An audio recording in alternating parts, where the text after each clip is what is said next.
అధ్యాయము జయ జయ విజయాలని శపించడం అనేది మనము చూస్తా ఉన్నాము. అయితే దీంట్లో మనం నిన్న వచ్చేసి 5 శ్లోకాలు మనము ఆ ఆ, చేసుకొని ఉన్నాము. దాంట్లో 5 శ్లోకాల్లో ఏముంది అంటే మనకి ఫస్ట్ శ్లోకాలు వచ్చేసి బ్రహ్మ చెప్తూ ఉన్నాడు. అంటే ఇంకా ఇప్పుడు ఎప్పుడైతే సనక సనాదులు ఆయన్ని ప్రార్థించారో ఆ తర్వాత భగవంతుడు ఇలా మాట్లాడుతున్నాడు అని చెప్పి చెప్పారనమాట. సో మనం 2 నుంచి 12 శ్లోకాలు చూసుకున్నాము అంటే ఆ భగవంతుడు వాళ్ళని ఆ ఆ, మమ్మల్ని నన్ను క్షమించు అని అడుగుతారనమాట. అడిగి ఎందుకు అనే విషయం కూడా మొత్తం అంతా కూడా 12 శ్లోకాల్లో చెప్తారు. యాక్చువల్గా 11 శ్లోకాలే చెప్పుకోవచ్చు మనము. సో ఆ విధంగా మొత్తం 12 శ్లోకాల వరకు బ్రాహ్మణులు మీరు చేసింది కరెక్టే, ఎలాగా అంటే అన్ని రీజన్స్ చెప్పుకుంటూ వస్తారనమాట. కానీ ఈ 12 శ్లోకాలు అయిపోయినాక ఎవరిది కరెక్ట్ ఎవరిది రాంగ్ అనేది మనం అప్పుడు డిస్కస్ చేద్దాం. ఓకేనా? సో ప్రస్తుతానికైతే మనకి 2 శ్లోకాలు 3 శ్లోకాలు అవును వాళ్ళు మీ మీ మీ మీకు మీ ఎదుట మీకు అపరాధం చేశారు, మిమ్మల్ని లోపలికి రానివ్వకుండా అది చేసింది తప్పే అని చెప్పారు. 3వ దాంట్లో ఏం చెప్పారు? దానికి మీరు ఇచ్చిన పనిష్మెంట్ ఏదైతే ఇచ్చారో అది శపించారో అది కూడా కరెక్టే అని చెప్పారు. తర్వాత 4వ శ్లోకాల్లో ఏం చెప్పారు అంటే నాకు బ్రాహ్మణులు అంటే ఎంతో అభిమానం, నాకు వాళ్ళ అంత ప్రేమ వాళ్ళంటే. సో వాళ్ళని ఎవరైతే అవమానిస్తారో అంటే అగౌరవిస్తారో అవమానించినా ఏం చేసినప్పటికీ కూడా అది నా సేవకులు చేశారు కాబట్టి అది నా తప్పిదమే, అందుకొని నన్ను క్షమించండి అనేసి అడుగుతారు. ఎప్పుడైతే ఆ 4వ శ్లోక చాలా ఇంపార్టెంట్. మన పిల్లలు చేసిన మన వంశంలో ఎవరు చేసిన ఆ వంశానికే పేర్లు తేడా పేరు ప్రతిష్టలు భంగం కలుగుతూ ఉంటాయి అన్నమాట. అదే కాకుండా మనం ఏమైనా తప్పు చేసామంటే మన గురువు గారికి వస్తూ ఉంటుంది. సో ఆ విధంగా రకరకాలుగా ఉంటుంది. కాబట్టి మనకి ఇక్కడ భగవంతుడు ఏం చెప్తున్నాడు? నా భక్తులు తప్పు చేశారు కాబట్టి అది నేనే తప్పు, ఎందుకంటే నా సేవకులు వాళ్ళ యజమానిగా నేను దానికి ఆ ఏమంటారు దాన్ని తీసుకోవాలి, నేను బాధ్యత తీసుకోవాలి, అందుకొని నేనే క్షమించమని అడుగుతున్నాను మిమ్మల్ని అని చెప్పాడన్నమాట. అప్పుడు వీళ్ళకి నలుగు పేర్లకి డౌట్ వచ్చింది. అవునా, భగవంతుడికి క్షమించమని అడిగి అంటే ఇప్పుడు ఆయన తప్పు చేశాడు అంటే ఆయనకి ఎవరైనా చతుర్కుమారాస్ మాతాజీ ఏం చెప్పాను నేను ఇప్పుడు? నలకుబేరా అన్నారు. నలకుబేరా అన్నాను. దామోదర్ మందికి వెళ్ళిపోయా. Very good. దామోదర్ మంత్కి ఎందుకు ఇలా ఎక్కడో ఒక ఎగ్జాంపుల్ వస్తుంది ఇవాళ, దాన్ని గుర్తుపెట్టుకుని ఉంటాను నేను మైండ్ లో. సారీ మాతాజీ ఫర్దర్ శ్లోకాస్ లో ఉంది అవునవును ఎక్కడో ఉంది. అదే తిరుగుతున్నట్టుంది బుర్రలో. సారీ. సో సనత్ కుమారులు ఏంటంటే వాళ్ళకి డౌట్ వస్తుంది, ఏంటిది ఆ భగవంతుడిని తప్పు చేశాను అని అంటున్నాడు, ఆయన భగవంతుడికి ఎవరైనా మనం పనిష్మెంట్ ఇవ్వగలమా? ఇప్పుడు ఏంటి ఆయన చెప్పేది, ఎలాంటి పనిష్మెంట్ ఆయనకు ఉంది అని అనుకుంటున్నారు అనేసి వాళ్ళకు ఒక ఆలోచన వచ్చి ఆలోచిస్తూ ఉన్నారనమాట. కంగారు పడకండి, ఏంటి నా పనిష్మెంట్ అనేది 5వ శ్లోకంలో చెప్తారనమాట. ఏం చెప్తారు ఆయన? ఎప్పుడైతే ఒక మిగతా వాళ్ళంతా ఏం చేస్తారు, యజమాన్నే దూషిస్తూ ఉంటారు. అంటే తప్పు సేవకులు చేసినప్పటికీ ఎవరికి పేరు పేరు ప్రతిష్టలు తేడా వస్తాయి అంటే నన్ను యజమానిగా నన్ను దూషిస్తారు. అంటే భక్తులు తప్పు చేస్తే ఈ కృష్ణ భక్తులు చూడండి ఎలా ఉన్నారు అనేసి, అంటే ఏంటి అక్కడ ఒక ఏమంటారు ఇన్ఫేమ్ ఏమంటాం మనం, ఫేమ్ ఏమంటాం మాతాజీ? కీర్తి మాతాజీ. కీర్తి, అపకీర్తి వస్తుంది. Thank you Mataji. అపకీర్తి అన్నమాట. సో అందుకని ఇక్కడ నువ్వు ఇందాక వాళ్ళు అనుకుంటూ ఉన్నారు కదా, ఇప్పుడు భగవంతుడు తప్పు చేస్తే ఆయనకి ఏం పనిష్మెంట్ అనేసి. సో ఇక్కడ ఏం చెప్తున్నాడు, దాని వలన నాకు అపకీర్తి అనేది కలిగింది అని చెప్పి. మిగతా వాళ్ళు నిందిస్తున్నారు అంటే ఏంటి, కీర్తి ప్రతిష్టలు పోయినట్టే కదా. సో అది చెప్తున్నారు అన్నమాట ఇక్కడ. దానికి ఎగ్జాంపుల్ గా ఏం చెప్పారు మనకి అంటే, మనకి ఒక దేహంలో గనక ఒక నల్ల అదే ఏమంటారు దాన్ని, మచ్చర బొల్లి మచ్చ వస్తే అది మొత్తం ఎలా శరీరం అంతా వ్యాపిస్తుందో అలాగే ఎవరు తప్పు చేసినప్పటికీ కూడా అది నాకే వస్తుంది, యజమానికే వర్తిస్తుంది, అలాగా నాకు అపకీర్తి కలుగుతుంది. అంటే ఇక్కడ భగవంతుడికి ఏంటి పనిష్మెంట్ అని అనుకుంటే మనము అది ఏంటి అంటే అపకీర్తి. సో అది రాకుండా కాపాడుకోవాల్సిన బాధ్యత ఎవరిది? భక్తులుగా ఉన్న మన అందరి మీద ఉంది. అది సాధక భక్తులు అవనండి, భక్తులు అవనండి, ఎవరైనా అది మనందరి మీద ఉందన్నమాట. సో ఇప్పుడు వీళ్ళకి ఏంటంటే మళ్ళీ డౌట్ వచ్చింది, అరే రే మేము తప్పు చేసాం, ఇప్పుడు వాళ్ళు తప్పు చేశారా లేదా? చేశారు. ఎస్ వీళ్ళు మాతాజీ. వైష్ణవులే కదా, వైష్ణవుని శపించారు కదా. మరి ఇప్పుడు మేం తప్పు చేశాం కదా, ఇప్పుడు మేం చేసినందువలన భగవంతుడికి కీర్తే అపకీర్తే ఇప్పుడు ఏం రాబోతుంది? ఇప్పుడు వాళ్ళకి డైలమా అన్నమాట. మేము చేసింది కరెక్ట్ అంటావా తప్పు అంటావా? ఇప్పుడు ఇందాకేమో ఫస్ట్ రెండు శ్లోకాలు 3 శ్లోకాలు విన్నప్పుడు ఏమనిపించింది? ఓకే, మేము తప్పు చేయలేదన్నారు, బానే ఉంది అని చెప్పి అనుకుంటున్నారు. పనిష్మెంట్ ఇచ్చింది కరెక్టే అంతా అని చెప్పారు. కానీ మళ్ళీ 4-5 శ్లోకాల్లో నన్ను క్షమించండి, దానివల్ల ఏంటంటే నాకు అపకీర్తి వస్తుంది అని చెప్తున్నారు. సో ఇప్పుడు మేము తప్పు చేశాం కదా, దానివల్ల ఇప్పుడు ఈయనకి కీర్తి వస్తుందా అపకీర్తి వస్తుందా అంటే దానికి ఆన్సర్ గా ఇప్పుడు 6 నుంచి 10 శ్లోకాల వరకు కూడా భగవంతుడు చెప్తాడు అనమాట. యాక్చువల్లీ 6వ శ్లోక ఎగ్జాక్ట్ గా వాళ్ళు ఆలోచించేదానికి ఆన్సర్ అన్నమాట. ఓకే, రైస్ చేశారు హ్యాండ్స్, చూస్తాను మాతాజీ ఎవరు. దామోదరి నువ్వే రైస్ చేసావా? హరే కృష్ణ మాతాజీ. మనము గోత్రము వైష్ణవులు అయితే అచ్యుత అని చెప్తారంటారు కదా, అవును. కానీ టెంపుల్ కి వెళ్ళినప్పుడు అది చెప్పకుండా మన గోత్రాలు చెప్తారు ఎందుకు అని ఒక చెప్పకూడదు, యాక్చువల్ గా చెప్పకూడదు, కానీ మనం క్వశ్చన్ చెప్తున్నాం. వచ్చింది. అది లేదు, మనం ఎప్పుడైతే ఇనిషియేషన్ దీక్ష తీసుకున్నామో, దీక్ష తీసుకున్న దగ్గర నుంచి కూడా మనం చెప్పేటప్పుడు మనము, కాకపోతే ఇప్పుడు ఫ్యామిలీలో ఇద్దరు తీసుకొని ఉన్నారనుకోండి, వైఫ్ అండ్ హస్బెండ్ ఇద్దరు తీసుకొని ఉన్నప్పుడు హ్యాపీగా చెప్పేయచ్చు. ఇప్పుడు నా పేర్లు? నా పేర్లు పేర్లు కూడా అంతే, మన ఇద్దరికి మాతాజీ మరి ఇనిషియేషన్ పేర్లు. కానీ శ్రీవల్ల ప్రభు ఏమొంచి 2 చెప్పుకోమన్నారు మాతాజీ. ఈ డౌట్ ప్రభుకి వచ్చింది. శ్రీవల్ల ప్రభుకి అడిగితే ఫస్ట్ మన ఇంటి గోత్రాలు అంటే ఫ్యామిలీది చెప్పిన తర్వాత మన అచ్యుత గోత్రం అని చెప్పుకోవచ్చు. అది లేని వాళ్ళకి అలా చెప్పుకుంటారా అని ఏదో చెప్పారు మాతాజీ లాస్ట్ టైం, నాకు గుర్తులేదు. ప్రభువుగా అంటే అడిగారు. యాక్చువల్ గా నేను విన్న దగ్గర అయితే నేను అనుకుంటుంది ఏంటంటే, ఇప్పుడు వైఫ్ అండ్ హస్బెండ్ తీసుకొని ఉన్నారనుకోండి, ఇద్దరికి ఒకటే గోత్రం ఉంటుంది, చెప్పేయచ్చు, ఇబ్బంది లేదు. అలా కాకుండా ఇప్పుడు మనము, ఇప్పుడు నా కేసులోనే తీసుకున్నాము అనుకోండి, మా హస్బెండ్ దీక్ష తీసుకోలేదు, సో ఆయన ఇప్పుడు గోత్రం చెప్పాలి అంటే నేను ఏ గోత్రం చెప్తాను? ఆయన గోత్రమే చెప్తాను.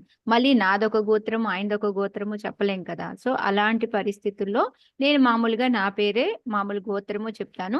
బట్ మనసులో మాత్రం నా పేరు చెప్పుకొని నేను అచ్యుత గోత్రం అనుకొని నేను చదువుకుంటాను అనమాట. అంటే నేను చేసే పని చెప్తున్నా, ఇది కరెక్ట్ అని నేను చెప్పట్లేదు, బట్ ఇదనమాట. అందుకొని ఎప్పుడు మనం దీక్ష తీసుకొని ఉంటే మాత్రం మనం అచ్యుత గోత్రానికే పరిమితం అంతే. ఇంకా మన భగవంతుడి గోత్రమే మన గోత్రం అంతే.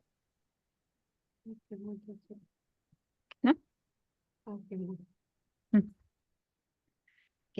యస్యామృతా మలయశ శ్రవణావగాహః సత్య పునాతి జగతా పచాద్వికుంఠః సోహం భవద్భ్యా ఉపలబ్ధ సుతీర్థ కీర్తిః చింద్యాం స్వబాహుమపి వా ప్రతికూల వృత్తిం. మాతాజీ ఎవరు రైస్ చేశారు? ఒక్క నిమిషం చూస్తాను. సరోజ మాతాజీ.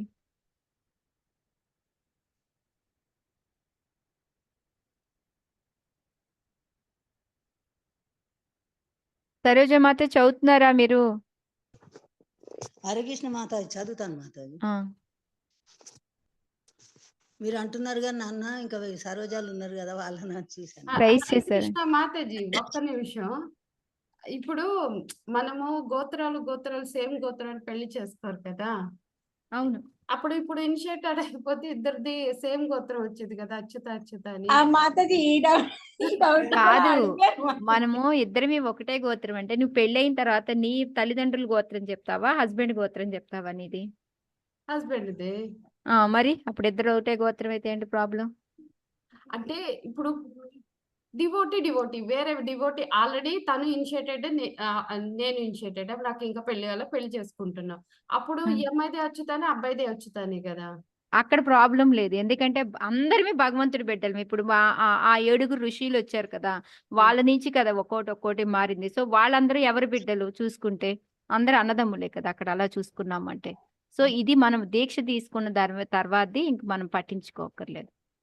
చాలా ఆలోచిస్తున్నావు దామోదరి. నేను నాది కాదు, ఇది ఒక మాతాజీ. ఎనీహౌ ఎవరిదైనా మనం ఇంకా అది పట్టించుకోవాల్సిన పని లేదు. అదేంటంటే పెళ్ళైన తర్వాత, పెళ్లికి ముందైనా ఇద్దరిది ఒకటే గోత్రం అంటే అది ఎప్పుడు మనం దీక్ష తీసుకున్న తర్వాతది కదా ఆ గోత్రము. గోపి గీత మాతాజీ అడిగారు. అవునా మాతాజీ యాక్చువల్ గా ప్రభు ఏమంచి జయగోవింద్ ప్రభుకి అడిగారు అనమాట, డౌట్ వచ్చింది. ఇప్పుడు ఇద్దరు ఇనిషియేషన్ తీసుకున్నా, ఈ డౌట్ వేరుగా ఉందిలేండి. అంటే అందరూ గాడ్ బ్రదర్స్ గాడ్ సిస్టర్స్ అంటాం కదా మాతాజీ. సో వైఫ్ అండ్ హస్బెండ్ ఒకే మహారాజు దగ్గర తీసుకున్నప్పుడు ఎలాగా అంటే అప్పుడు జయగోవింద్ ప్రభు అదే అన్నారు, అలా ఏం లేదు, దానికి దీనికి సంబంధం లేదు అనేసి. అవును, ఇది దీక్ష తర్వాత అంటే మనమంతా ఒక భగవంతుడి సేవలో ఉండటానికి ఒక గురువుని ఎంచుకున్నాం అంతే తప్ప దానికి ఇది సంబంధం లేదు. ఓకే, సరోజ మాతాజీ చదవండి.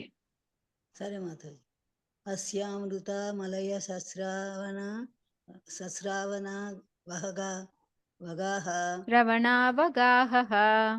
శ్రవణావగాహ సంధ్యః పునాది జగదశ్వప శ్వాద్వికుంఠః సోహం భవద్భ్య ఉపలబ్ధ సుతీర్ణ కీర్తి చింత్యాం స్వభావు మపీవః ప్రతికూల వృత్తిం.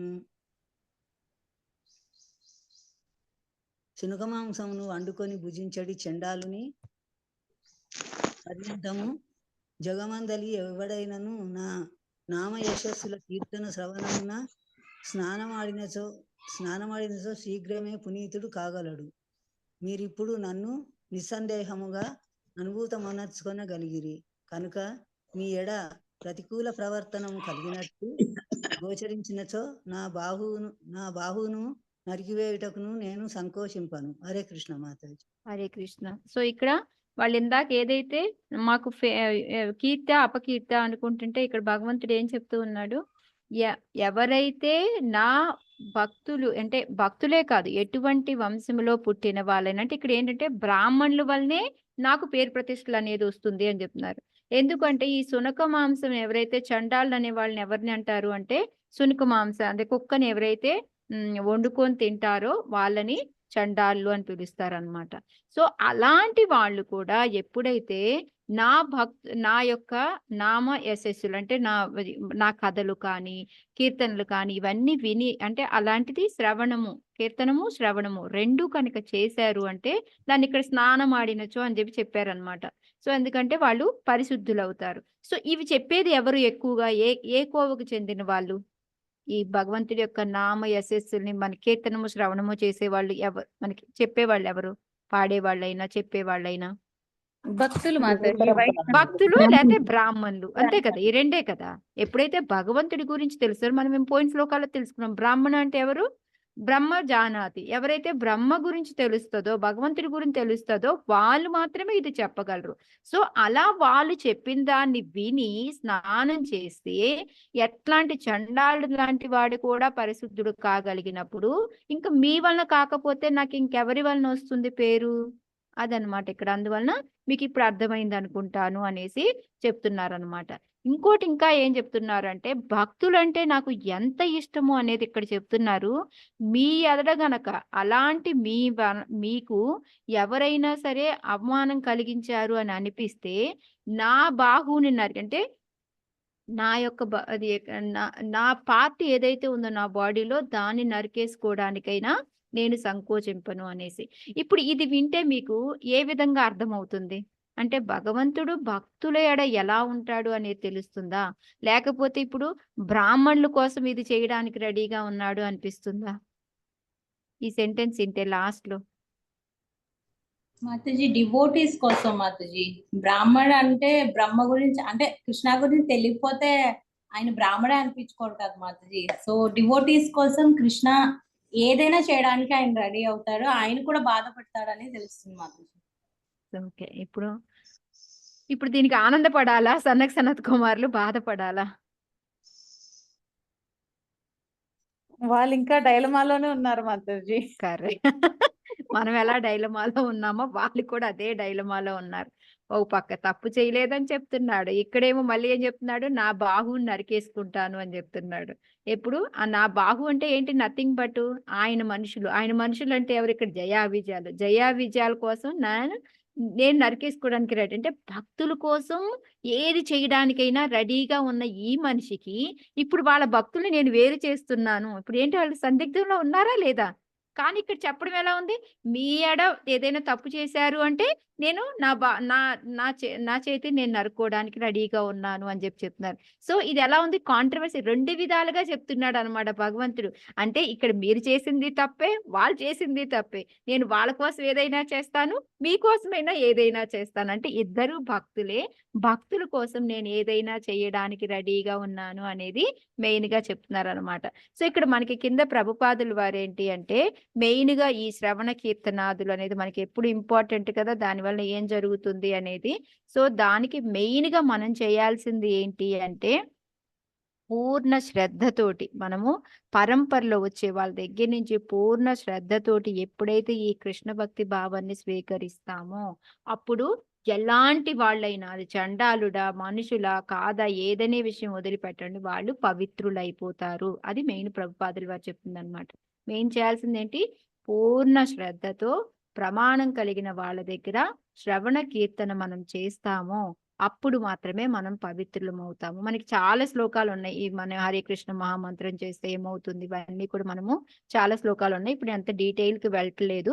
సో ఇక్కడ ఏంటంటే అందుకని ఇక్కడ ఈ ప్రతి each and every paragraph పర్పోర్ట్ is ఎంత ఇంపార్టెంట్ అంటే ఒకవేళ నేను కొన్ని పాయింట్స్ వదిలేసినా మీరు మళ్ళీ ఒక్కసారి వెళ్ళి చదువుకోండి మాతాజీ. ఓకే. ఇక్కడ ఏంటంటే ప్రపాదులు వారు ఇంకా ఏం చెప్తున్నారంటే మనకి రకరకాల భాగాలు ఉంటాయి మనకి. అంటే బ్రాహ్మణులని వైశ్యాసని శూద్రులని ఇలా రకరకాలు ఉంటారు. ప్రతి ఒక్కళ్ళు బాగుండాలి అనేసి మనకేమి అందరికీ మంచి నడత ఉండాలి అనేసి మనం ఊహించుకోలేము. బట్ కానీ వాళ్ళలో ఎలాంటి వాళ్ళైనా కూడా భక్తులుగా కావచ్చు. దానికి మెయిన్ క్రైటీరియా ఏంటి? పూర్ణ శ్రద్ధతోటి ప్రామాణిక గురువు దగ్గర వినడం అనేది మెయిన్ అన్నమాట. సో ఇంకా అదైపోయిన తర్వాత ఇంకా ప్రభుపాదుల వారు ఏం చెప్తున్నారంటే ఒకవేళ వాళ్ళు అంటే ప్రభుపాదుల వారు కానీ అక్కడ భగవంతుడు చెప్పేదానికి కానీ మనకి క్లియర్ గా అండర్స్టాండింగ్ అనమాట ఇది. వాళ్ళు ఒకవేళ ఓకే చూడ్డానికి వాళ్ళు చండాలుగా బయట దేహాకృతిలో ఉన్నప్పటికీ కూడా వాళ్ళు భక్తులై ఉన్నారనుకోండి, వాళ్ళు ఏదైనా చిన్న తప్పు చేశారే అనుకోండి, అప్పుడు ఏమవుతుంది? భగవంతుడు చాలా చోట్ల చెప్పున్నాడు వాళ్ళకి పనిష్మెంట్ ఉంటుందా? సాధువులనే అర్థం పరిగణించాలి కాలేదు మాతాజీ. మాతాజీ. నేను క్వశ్చన్ వినలేదు. ఓకే. ఇప్పుడు సాధువుని ఒకవేళ పరిగణించాలి మాతాజీ. సాధువుగానే పరిగణించాలి. కరెక్ట్.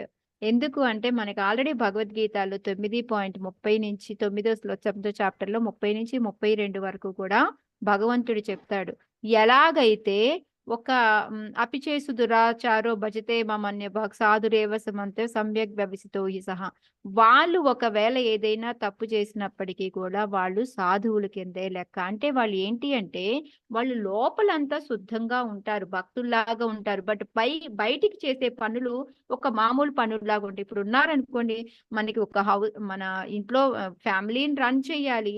అలా అని ఇప్పుడు ఆఫీస్కి వెళ్తారు, జాబ్ చేస్తారు, ఒక్కోసారి మరి హోటల్కి తీసుకెళ్తారు పిల్లల్ని, బయటికి వెళ్తూ ఉంటారు. వీళ్ళేంటబ్బా అంతా మామూలుగానే ఉన్నారు, పెద్ద గొప్ప ఏవో భక్తులని చెప్తున్నారు అని అంటారు వాళ్ళు. అందుకని ప్రభుపాదులు వారు ఏం చెప్తున్నారంటే అలాంటి వాళ్ళని సాధువులు కానీ వాళ్ళ నడత అది బాగా లేకపోయినప్పటికీ వాళ్ళు లోపల చాలా శుద్ధంగా ఉంటారు వాళ్ళు.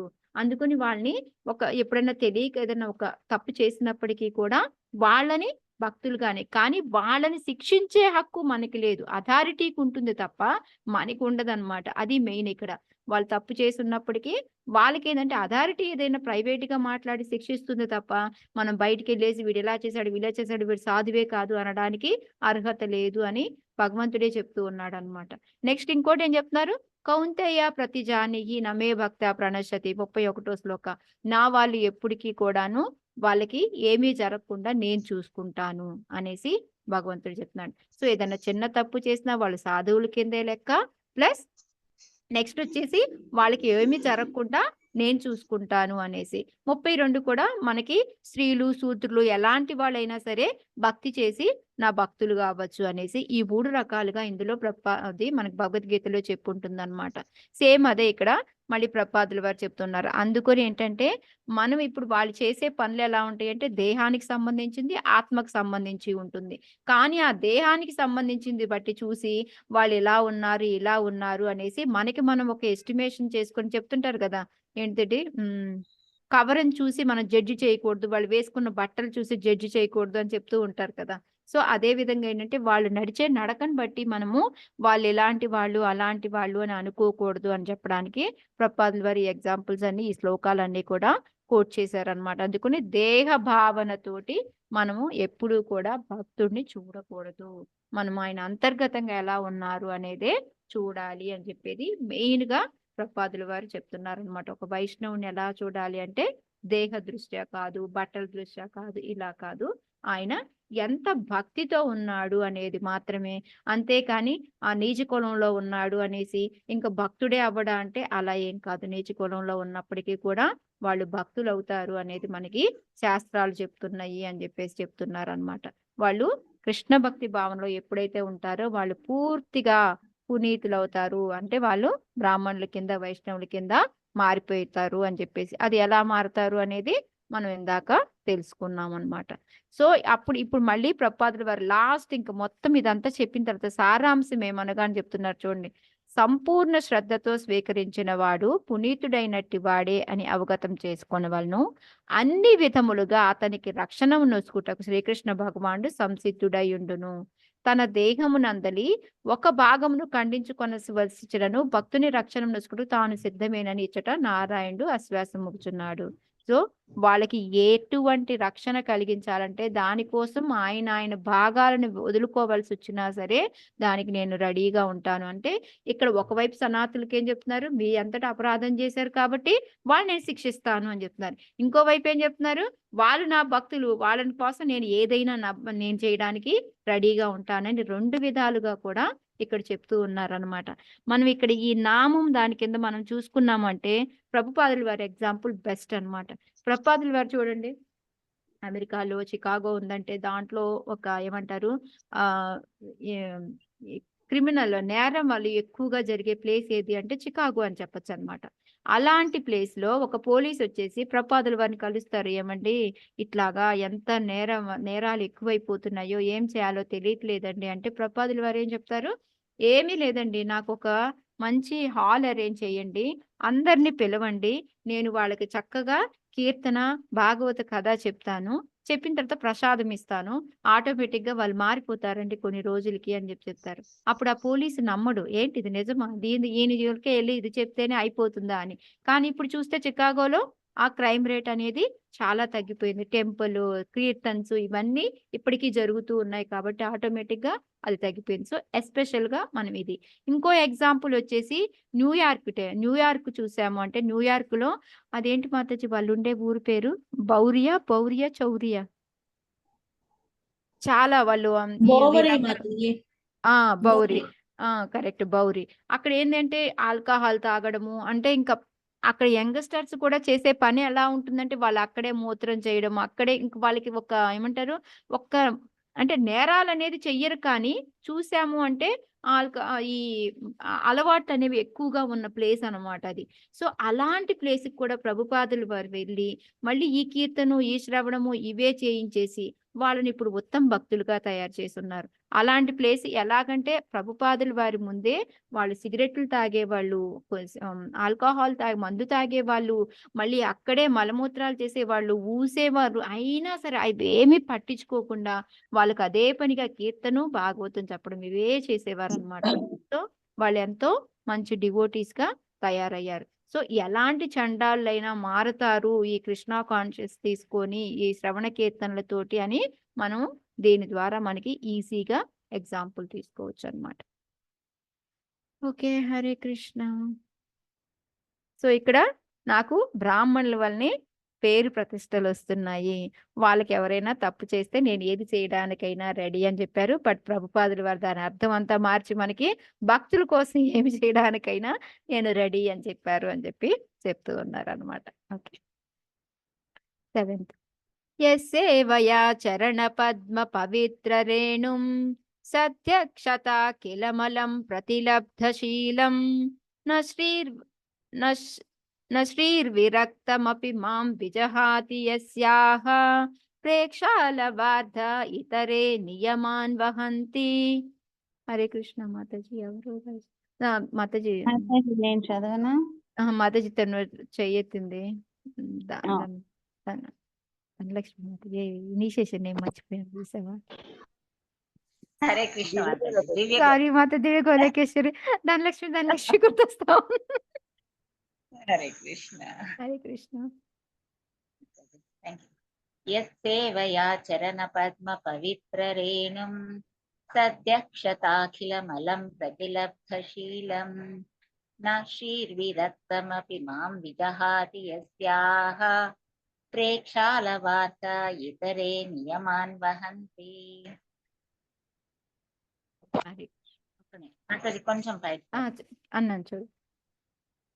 హరే కృష్ణ. భగవానుడు ఇంకను ఇట్లు పలికింది, నేను భక్తులను సేవించువాడను కనుక సమస్త పాపములను శీఘ్రమే నశింపచేయునంతగా నా పాదపద్మములు పవిత్రములైనవి. లక్ష్మీదేవియే నన్ను వీడలేనంతటి నైజమును పొంది తిని, ఆమె ఎడ నాకు అనురక్తి లేకున్నను లవమాత్ర అనుగ్రహమునకై ఇతరులు ఆమె సౌందర్యమును కీర్తించుచు పవిత్ర వ్రతములు పట్టినను లక్ష్మీదేవి నన్ను వీడదు. హరే కృష్ణ. హరే కృష్ణ. సో ఇక్కడ ఇంకా బ్రాహ్మణుల గురించే ఇంకా పొగుడుతూ ఉన్నారనమాట. సరే, ఇందాక శ్లోకాలు మనం చూసాము అంటే మనకి మెయిన్ గా ఒక లైన్ చెప్పడం నేను మర్చిపోయాను. ప్రభుపాదులు వారు చెప్పింది చాలా ఇది. అంటే మనము ఎలా అయితే దేహ దృష్ట్యా చూస్తాము అని చెప్పినప్పుడు అలాంటి తప్పు మనం దేహ దృష్ట్యా చేసి వాళ్ళని అంచనా వేయరాదు అని చెప్పడానికి ఎగ్జాంపుల్ గా ప్రభుపాదులు వారు ఏంటంటే, మనం ఎప్పుడైతే మనం ఒక టెంపుల్లో దేవాలయాల్లో విగ్రహాలు ఉంటాయో అది ఒక రాయేలే, అది చెక్కతో చేసిందేలే, అది ఇనుముతో చేసిందేలే, ఎత్తడితో చేసిందేలే, అలా అని మనం ఎప్పుడూ కూడా ఒక రకంగా మనం మాట్లాడకూడదు, భావించకూడదు అనమాట. భగవంతుడు ఆటోమేటిక్ గా ఆయన ఇన్స్టాల్ అవుతాడు, ఆయన శక్తి లోపల ఉంటుంది, భగవంతుడితో సమానము అని ఎలా అయితే అనుకున్నామో అదే విధంగా ఇక్కడ కూడా ఏంటంటే వాళ్ళు నీచ కులంలో ఉన్నారు అది ఇది అని వాళ్ళని తీసేయకూడదు. ఎప్పుడైతే కృష్ణ భక్తి భావంలో ఉంటారో వాళ్ళు వైష్ణవులతో సమానం, అంతేగాని కులం ఇంపార్టెంట్ కాదు. అలాగా ఏ విధంగా అయితే విగ్రహాలు అనేది ఇక్కడ మనకి మెయిన్ పాయింట్ ప్రభుపాదులు వారు చెప్పారు. నేను అది ఎగ్జాంపుల్ చెప్పలేదు మీకు. సో ఇది ఇక్కడ ఈ భగవంతుడు ఎంత కరుణామయుడు, ఎంత మహత్వం ఉంది ఈ దగ్గరికి అని తెలుసుకోవడానికి మనకి ఉద్ధవుడు కూడా 11th cantoలో ప్రే చేస్తాడు అనమాట. ఏం చెప్తాడు అంటే, భక్తుల కోసం ఈ విధంగా తహతహలాడే మనిషి ఎవరైనా ఉంటారా? ఇలాంటి అతన్ని ఎవరు ద్వేషిస్తారు? ఎవరు కూడా ఆయన్ని పూజించడానికి రెడీగా ఉంటారు, కానీ ఇలా ఎవరైనా ఉండగలరా అనే విధంగా ఉద్ధవుడి ప్రేయర్స్ లో ఒకటి ఉంటుంది అనమాట శ్లోక. బట్ నాకు ఆ శ్లోక గుర్తు రాలేదు ఏంటి అనేది. సో ఆ విధంగా ఏంటి అంటే మనకి భగవంతుడి యొక్క గొప్పతనం అనేది మనకి ఇందాక శ్లోకాల్లో తెలుస్తుంది. ఈ శ్లోకాలు ఏంటి అంటే, భగవంతుడు నాకు ఈ శక్తులన్నీ కూడా ఎక్కడి నుంచి వస్తాయి? ఎవరైనా పాపాలు చేస్తే వాళ్ళని నశింపజేసే శక్తి నా పాద పద్మాలకు ఉంది. కానీ ఆ పాద పద్మాలకి ఈ శక్తి ఎలా వచ్చింది అంటే, నేను భక్తుల్ని సేవించడం మూలంగా. అంటే బ్రాహ్మణులైన మీరు కానీ భక్తులు కానీ మిమ్మల్ని అందరినీ నేను సేవిస్తూ, అంటే ఎలా ఉన్నారు ఇక్కడ? భక్తులేమో భగవంతుడిని సేవించాలి అనుకుంటారు, భగవంతుడేమనుకుంటాడు? భక్తుల్ని సేవించాలి అనుకుంటాడు అనమాట. సో అందుకని ఇక్కడ నాకు ఈ కీర్తి కానీ ఇదంతా రావడానికి కారణం మీరు. అలాగే మీ సేవ చేయడం మూలంగానే నాకు ఎంత శక్తి వచ్చింది. మనకి తెలుసు భగవంతుడి యొక్క పాద పద్మాలు పట్టుకున్నామంటే మన పాపాలన్నీ వెంటనే ఎంతగా ఎప్పుడుకో పోతాయి కదా, శీఘ్రమే నశిస్తాయి అని తెలుసు అనమాట. అయితే ఇంకా నాకు ఎంత శక్తి వచ్చింది అంటే, మిమ్మల్ని భక్తుల్ని సేవించడం మూలంగా. నార్మల్గా లక్ష్మీదేవి ఉందనుకోండి, ఆమె చెంచలం అని చెప్తాము, ఎప్పుడూ ఒక చోట ఉండదు.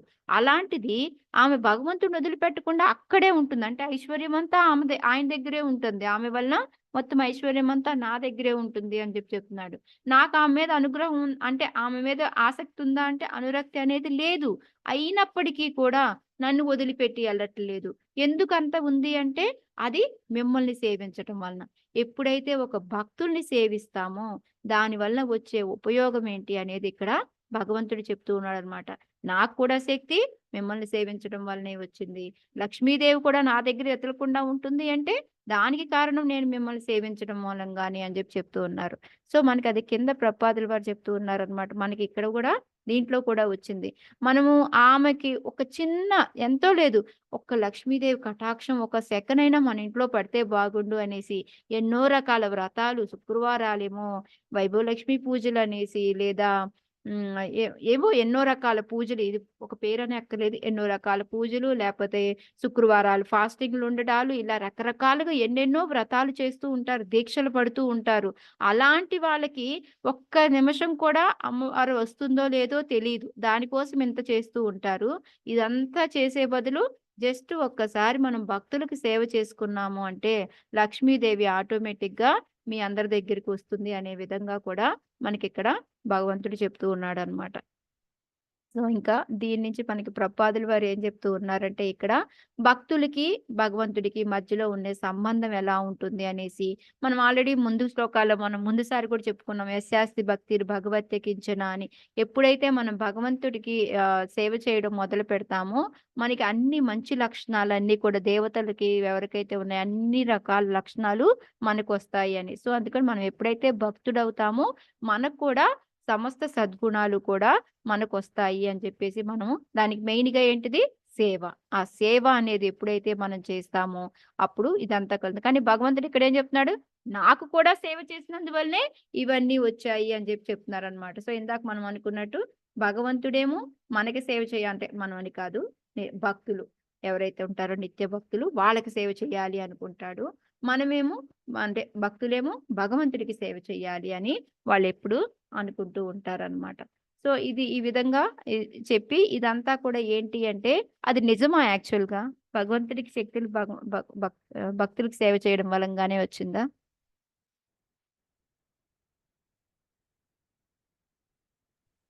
మనకు అవునా? వచ్చే శక్తి తన దగ్గర నుంచే, ఇంకా మనకంటూ ఒక శక్తి ఉంటే కదా మాతాజీ, తనకి ఇచ్చేంత ఉందా మనకి? అది కరెక్ట్. సో మరి ఇది ఎందుకు ఇలా భగవంతుడు చెప్తున్నాడు మరి ఇక్కడ? ఆయన గొప్పతనం అది. భగవంతుడి మీద ప్రేమ బాబు. కరెక్ట్, భక్తుల మీద ప్రేమ ఆయనకి. అందుకని వాళ్ళకి ఏంటంటే ఇక్కడ ఇవి లాస్ట్ మొత్తం చదివిన తర్వాత మళ్ళీ ఒకసారి ఒక క్లియర్ అండర్స్టాండింగ్ వస్తుంది మనకి.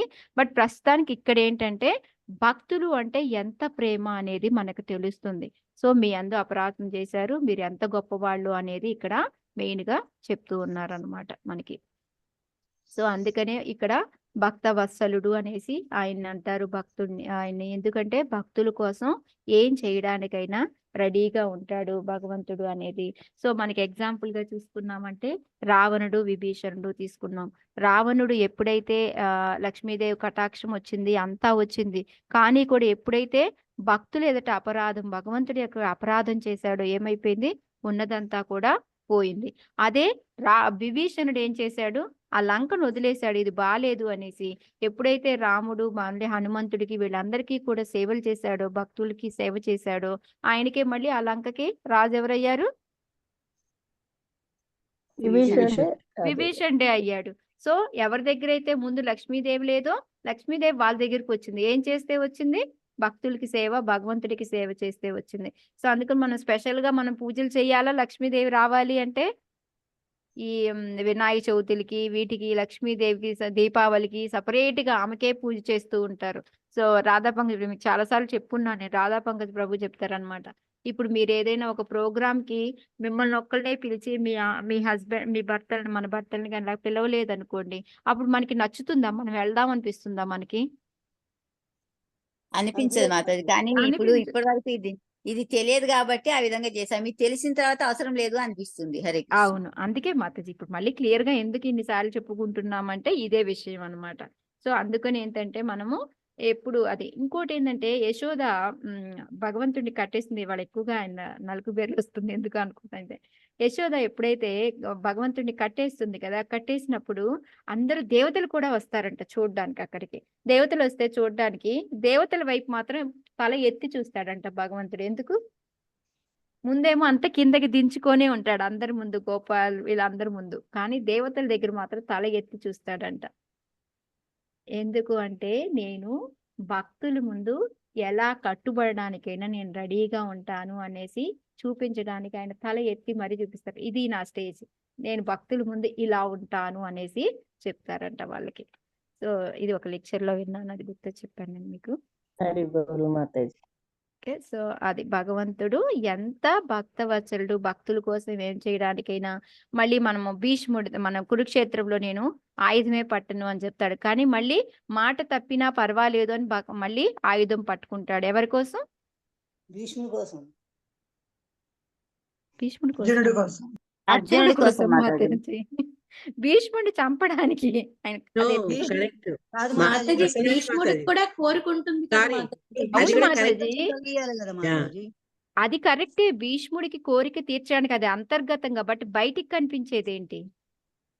బయటికి కనిపించేది అర్జునుని గురించి. అర్జునుడి గురించి కదా. అది మీరు చెప్పింది కరెక్ట్ మాతాజీ. అది ఇంటర్నల్ గా మనం భాగవతం చదివేటప్పుడు మనకు తెలుస్తుంది. ఎందుకంటే నా కోరిక తీర్చడానికి అని భీష్ముడు చెప్తాడు. కాకపోతే మనం భగవద్గీత వరకు చదివామనుకోండి, అప్పుడు మనకు తెలిసేది ఏంటి?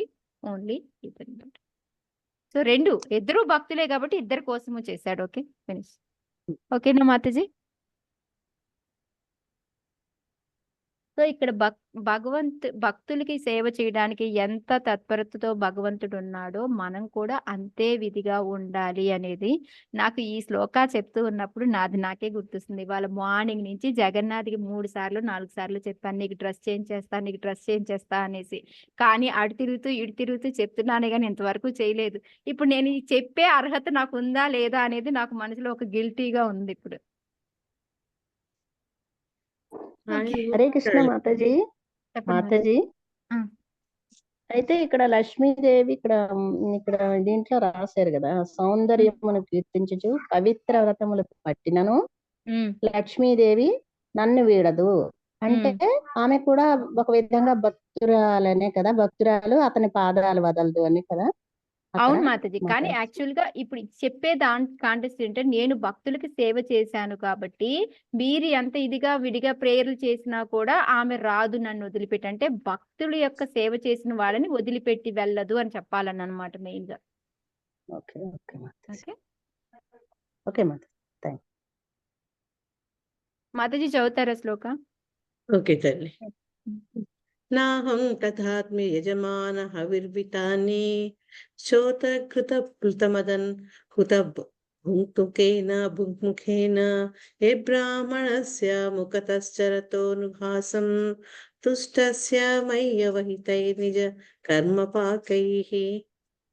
తమ కర్మఫలములు నాకు అర్పించి నా ప్రసాదముతోనే సర్వదా సంతుష్టులైయుండెడి బ్రాహ్మణులకు వారి ముఖములకు అర్పించబడిన ప్లుతమగు ఆహారమును ఆస్వాదించినంతగా అగ్నిముఖమున నాదముఖములో ఒకటి యజ్ఞకర్తలు అర్పించు హవిస్సును నేను ఆస్వాదించను. హరే కృష్ణ. సో ఈ శ్లోకా నుంచి మనకేంటంటే భగవంతుడు ఎప్పుడు తృప్తి పడతాడు అనే దానికన్నా కూడా ప్రసాదాన్ని ఏ విధంగా తీసుకుంటాడు అంటే 2 రకాలుగా అనేది మనకు తెలుస్తుంది అనమాట. ఒకటి వచ్చేసి మనకి ఆల్రెడీ 14వ చాప్టర్ లో మనము 9వ శ్లోకా చూసామంటే, కశ్యపుడు ఏం చేస్తాడు? భగవంతుడికి ఫుడ్ ఆఫర్ చేస్తాడు. ఏ విధంగా? యజ్ఞాలు చేస్తాం. యజ్ఞంలో అగ్నిలో ఆయన మొత్తం అంతా మనం నెయ్యి అవి ఉంటాయి కదా, అవి పెడతాడు. సో ఆ అగ్ని అనేది ఏంటి అని చెప్పాడు అక్కడ? భగవంతుడి యొక్క నోరు. సో దాంట్లో వెళ్ళే ఫుడ్ భగవంతుడి దగ్గరికి వెళ్తుంది అని మనం ఆల్రెడీ నేర్చుకున్నాం. సో ఆ విధంగా ఒకలాగా ఆయన భగవంతుడి ప్రసాదం తీసుకుంటే, ఇంకో రకంగా ఏంటి అంటే ఎప్పుడైతే ఈ బ్రాహ్మణులు అనేవాళ్ళు, అంటే ఆ బ్రాహ్మణులు ఎలాంటి వాళ్ళు అనేది కూడా మనకి తెలుసు ముందు నుంచి. అలాంటి బ్రాహ్మణులకి ఎవరికైతే మన కృతప్లుతమగు అంటే నెయ్యితో బాగా నిండి ఉన్నదన్నమాట, అలాంటి ఆహారాన్ని గనక వాళ్ళకి పెట్టాము అంటే దాన్ని ఎంతో ఆనందంగా ఆస్వాదిస్తాడు. ఏది? ఇందాక మన యజ్ఞంలో వేసిన దానికన్నా కూడా దీన్ని ఇంకా ఎంతో ఆనందంతో ఆస్వాదిస్తాడు అన్నమాట భగవంతుడు. సో ఈ విధంగా ఆయన 2 రకాలు. మరి మనం అనుకోవచ్చు, అదేంటి బ్రాహ్మణులకు పెట్టింది భగవంతుడికి ఎలా వెళ్తుంది అనేసి. ఎందుకంటారు? భగవంతుడు చెప్తున్నాడు ఇక్కడ, నేను అదే ఇష్టంగా తింటాను అనేసి. అంటే ముఖము బ్రాహ్మణులది కదా మాతాజీ, అందుకని. ఓకే, అదొకటి కరెక్ట్. ఇంకా ఎప్పుడైతే ఈ భక్తులు వాళ్ళు సంతృప్తి పొందుతారో ఆటోమేటిక్ గా భగవంతుడు కూడా సంతృప్తి పొందుతాడు. ఆయన తినక్కర్లేదు స్వయంగా. కానీ యాక్చువల్గా ఉల్టా స్టోరీ మనం ఎక్కువగా వింటాము. భగవంతుడి తృప్తి పొందితే ఆటోమేటిక్గా ఇది కూడా అనేసి. ఎప్పుడైతే మనము భక్తులకి సేవ చేశాము అంటే భగవంతుడు తృప్తి పడిపోతాడనమాట ఆయన. ఎందుకంటే మనం ఏదైనా తప్పు చేసినా అంతే, భక్తులకి సేవ చేసినా అంతే. మనం ఇందాక ముందు శ్లోకాల్లో కూడా విన్నామన్నమాట. సో అందుకని ఇక్కడ ఏంటి అంటే మనం ఏదైనా భక్తుల యొక్క సేవ కానీ, మనకి బ్రాహ్మణులకి ఫుడ్ తినిపించడం కానీ ఇవన్నీ ఏం చేస్తాం. మళ్ళీ ఇంకోటి ఇందాక లక్ష్మీదేవిది వచ్చింది కదా, మనకి మాయాపూర్లో ఎప్పుడైతే ప్రభుపాదుల వారు ఫ్రీగా భోజనం పెట్టాలి అని అనుకుంటారనమాట. అనుకుంటే అందరూ అడుగుతారు మనకి లక్ష్మి ఎక్కడి నుంచి వస్తుంది అంటే, ఎప్పుడైతే మనము భక్తులకి భోజనం తినిపించాలనుకుంటున్నామో లక్ష్మీదేవి ఆటోమేటిక్గా మన దగ్గరికే వస్తుంది. మీరేం కంగారు పడకండి, స్టార్ట్ చేయండి అని చెప్తారనమాట. సో అదే విధంగా ఇందాక శ్లోకాకది ఇప్పుడే జస్ట్ గుర్తొచ్చింది నాకు ఎగ్జాంపుల్. సో ఇక్కడ మెయిన్ మనము ఎప్పుడైతే భక్తులకి కోసం మనము ఏం చేస్తామో అది భగవంతుడిని తృప్తిపరుస్తుంది అనేది మెయిన్ దీంట్లో నుంచి. అందువల్ల ఏంటంటే మీకు ఎవరైనా సేవ చేశారు, మీకు ఏదైనా చేశారు అంటే అది నాకు తృప్తిని కలిగిస్తుంది. మీకు అపరాధం కలిగించారు అంటే నాకు అది బాధ కలిగిస్తుంది అనేది మెయిన్గా ఇక్కడ మనకి చెప్తుంది అనమాట. చిన్నది మన భౌతిక ప్రపంచంలో కూడా తల్లిదండ్రులు సంతానంకి ఏదైనా ఇచ్చి వాళ్ళు తింటుంటే వాళ్ళు ఆనందిస్తారు, వాళ్ళు తినక్కర్లేదు. తమ సంతానం సంతోషంగా ఉంటే అది చూసి వాళ్ళు సంతోషపడతారు. కొన్నిసార్లు ఆర్థిక పరిస్థితులు బాగాలేదనుకోండి, పిల్లలకు బాగబట్టి వాళ్ళు పస్తులైనా ఉంటారు. ఎందుకంటే వాళ్ళకి ప్రియమైన వాళ్ళు తినడం వల్ల ఆటోమేటిక్గా వీళ్ళకి కూడా ఆ సాటిస్ఫాక్షన్ వస్తుంది. అది నాకు అనిపించింది అట్లా. అందుకని బ్రాహ్మణ భోజనం అనేది అంత ఇంపార్టెంట్. మన దీంట్లో ఎప్పుడైనా పుణ్యకార్యాలు చేసినా, తీర్థస్థానాలకు వెళ్ళి వచ్చినా అంతైనా ఇట్లా బ్రాహ్మణ భోజనం ఎందుకు పెడతారు అంటే తద్వారా భగవంతుడిని కూడా ప్రీతి కలిగించాలి అని. సేమ్ ఇంకోటి ఏంటంటే ఇక్కడ ప్రభుపాదుల వారు మనకేం చెప్తూ ఉన్నారంటే, మనం భక్తులుగా ఉండి ఏం చేయాలి అంటే భగవంతుడికి అర్పించకుండా ఏ ఫుడ్ మనము తినకూడదు. ఓకే, అట్లీస్ట్ ఏంటంటే మనం ప్రయత్నిస్తూ అన్నా ఉండాలి. అలా వదిలేయకుండా జస్ట్ మనము నెమ్మదిగా ప్రయత్నిస్తూ ఉండాలి అనేది మెయిన్గా మనకి చెప్తూ ఉన్నారనమాట. సో దానికి ఎగ్జాంపుల్ మనం భక్తిసిద్ధాంత సరస్వతి మహారాజ్ చెప్పుకుంటాం. ఆయన చిన్నప్పుడు ఎప్పుడైతే భగవంతుడికి ఆఫర్ చేయకుండా మామిడికాయని తిన్నారు, అప్పుడు భక్తి వినోద్ ఠాకూర్ చెప్తారనమాట, నువ్వు ఇలా చేయడం తప్పు కదా అంటే. అప్పటి నుంచి మళ్ళీ ఎప్పుడు కూడా ఆయన ఎంతమంది ఎన్ని రకాలుగా మామిడి పండు తెచ్చి ఇచ్చినా, అది ఎప్పుడుదో కదా అని ఇచ్చినా కూడా లేదు, నేను ఒక్కసారి అనుకున్నాను ఇంక నేను తినను అనేసి తినుకుంటాడు. అది కష్టము, బట్ కానీ ప్రాక్టీస్ అనేది మనము ఒక సాధన కింద పెట్టుకొని చెయ్యాలి అనేది మనకి ఇక్కడ ప్రభుపాదుల వారు చెప్తూ ఉన్నారనమాట. అది ఇంకోటి ఏంటంటే తనకు అర్పింపబడిన ఆహార పదార్థాలన్నింటినీ వైష్ణవునికి వసుకుటకు శ్రీకృష్ణ భగవానుడు సైతము ఇష్టపడును. మనకు ఆల్రెడీ పూరిలో చూసాము అంటే పార్వతీదేవికి ఇస్తూ ఉంటారు ప్రసాదం, వెంటనే తీసుకెళ్ళి. అలాగా అర్పించిన ప్రసాదాన్ని భగవంతుడిది వైష్ణవులకి ఇచ్చాము అంటే ఆయనకి ఇంకా ఇష్టము అని చెప్తున్నారు అనమాట. ఇంకోటి ధాన్యము, నెయ్యి ఇవన్నీ కూడా మనకి తెలిసినవి, అగ్నిలో వేసేవి. ఇంకోటి ఏంటంటే ఇక్కడ ప్రభుపాదుల వారి ఎగ్జాంపుల్ ఇంకోటి ఏమిస్తూ ఉన్నారంటే, అద్వైతాచార్యులు ఎప్పుడైతే ఆయన ఏమిటో శ్రాద్ధాన్ని కదా మాతాజీ వాళ్ళ పితృదేవతలకు అర్పిస్తారనమాట. ఆయనకి శ్రాద్ధ చేసిన తర్వాత ప్రసాదాన్ని ఫస్ట్ ఎవరికి ఇవ్వాలి అనేసి ఆయన వెళ్ళి హరిదాస్ ఠాగూర్ని తీసుకొచ్చి ఆయనకి పెడతారనమాట. అదేంటి నువ్వు నాకు పెడతావు, ఎంతో మంది బ్రాహ్మణులు ఉన్నారు, ఇలా ఉన్నారు, అది ఇది అని చెప్తే ఆయన అంటాడు, ఎవరైతే వైష్ణవుడు ఉన్నాడో నేను ఆయనకి తినిపించాను అంటే 1000 బ్రాహ్మణులకి నేను భోజనం తినిపించినంత పని అవుతుంది. అందుకని నువ్వే దీనికి అర్హుడివి, నువ్వే వచ్చి కూర్చో అని చెప్పేసి ఆయన కూర్చోబెట్టి పెడతారనమాట. తర్వాత కూడా మనం నెక్స్ట్ ఒకసారి కూడా నేను చెప్పున్నాను మీకు, ఈ బ్రాహ్మణులకి అందరికీ కోపం వస్తుంది, తర్వాత కూర్చొని తినరు, ఎవరిళ్ళకి వాళ్ళు వెళ్ళిపోతారు. వెళ్ళిపోతే ఏమవుతుంది, అగ్ని రాచుకోదు వాళ్ళ ఇంట్లో. ఎప్పుడైతే మళ్ళీ వాళ్ళందరూ 3 రోజులు వాళ్ళు పస్తులే ఉంటారు, ఎక్కడా వాళ్ళకి అగ్ని అనేది పుట్టదనమాట. ఎంత ప్రయత్నించినా కూడా వంట వండుకోవడానికి. ఎందుకంటే వాళ్ళు ఒక భక్తుడిని అవమానించారు కాబట్టి. మళ్ళీ వాళ్ళందరూ వచ్చేసి ఎప్పుడైతే హరిదాస్ ఠాకూర్ని, అద్వైతాచార్యని క్షమాపణ అడుగుతారో తర్వాతే వాళ్ళకి అగ్ని అనేది పుడుతుందన్నమాట ఇళ్లలో. సో అది ఇక్కడ ప్రభుపాదుల వారు మనకి చెప్తూ ఉన్నారనమాట. ఈ హరిదాస్ ఠాగూర్కి ఇచ్చింది అది మనకి ఇది చెప్పారనమాట. సో లాస్ట్ మెయిన్గా ఇదంతా చెప్పిన తర్వాత ప్రభుపాదుల వారు ఏం చెప్తున్నారు అంటే, ఈ యుగమున పవిత్ర హరినామం కీర్తించుట మరియు వైష్ణవులకు మొదమును కలిగించుట అనే కార్యం ఒక్కటే ఆధ్యాత్మిక జీవనం ఉద్ధరింపబట్టకు మార్గంగా ఉపదేశించబడింది. ఇక్కడైతే రెండే చెప్పారు. బట్ చైతన్య మహాప్రభు అయితే మనకి చైతన్య చరితామృతాల్లో చెప్తారనమాట. ఫస్ట్ ఒకటి వచ్చేసి నామ రుచి, నామం చేసుకుంటూ ఉండాలి. రెండోది వచ్చేసి వైష్ణవ సేవ. మూడోది వచ్చేసి జీవదయ. జీవదయ అంటే ప్రచారం చేయడం అనమాట. మనం చాంటింగ్ చేసుకోవడం, వైష్ణవులకి సేవ చేసుకోవడం, ప్రచారం చేయడం. ఈ మూడు కూడా మన దాంట్లో 3 మెయిన్ ప్రిన్సిపల్స్ మన కృష్ణ కాన్షియస్ అంటే మనము ఇవి చెప్పుకోవచ్చు అనమాట. సో భగవంతుడు ఏ విధంగా తింటాడు, ఏది ఇష్టము అనేది మనకి ఇప్పుడు తెలిసింది కాబట్టి ఈ విధంగా మనము ప్రయత్నించాలి. మాతాజీ చదువుతారా? येषां बिभर्म्यः अखण्डविकुण्ठयोगं मायाविभूतिरमलाङ्घ्रिरजक्रीटैः विभ्रांसुको न विषहेत यदर्हणाम्बः सद्यः पुनाति सहचन्द्र ललामलोकान्. ఎవరైనా చదువుతారా మాతాజీ? ఇద్దరే ఇంకెవరు రైట్ చేశారు చదువుతారు? హ్యాండ్స్. ఆ, ఎంఎస్ చదవమా. లక్ష్మి మాతాజీ చదువు.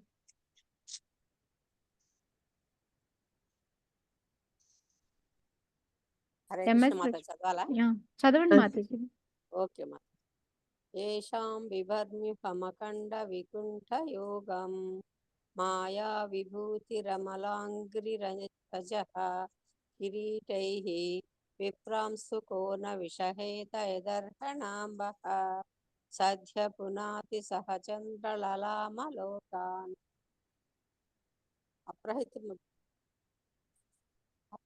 అప్రతిహత మగు మాయాశక్తికి నేను ప్రభువును. గంగాజలము నా పాదోదకము.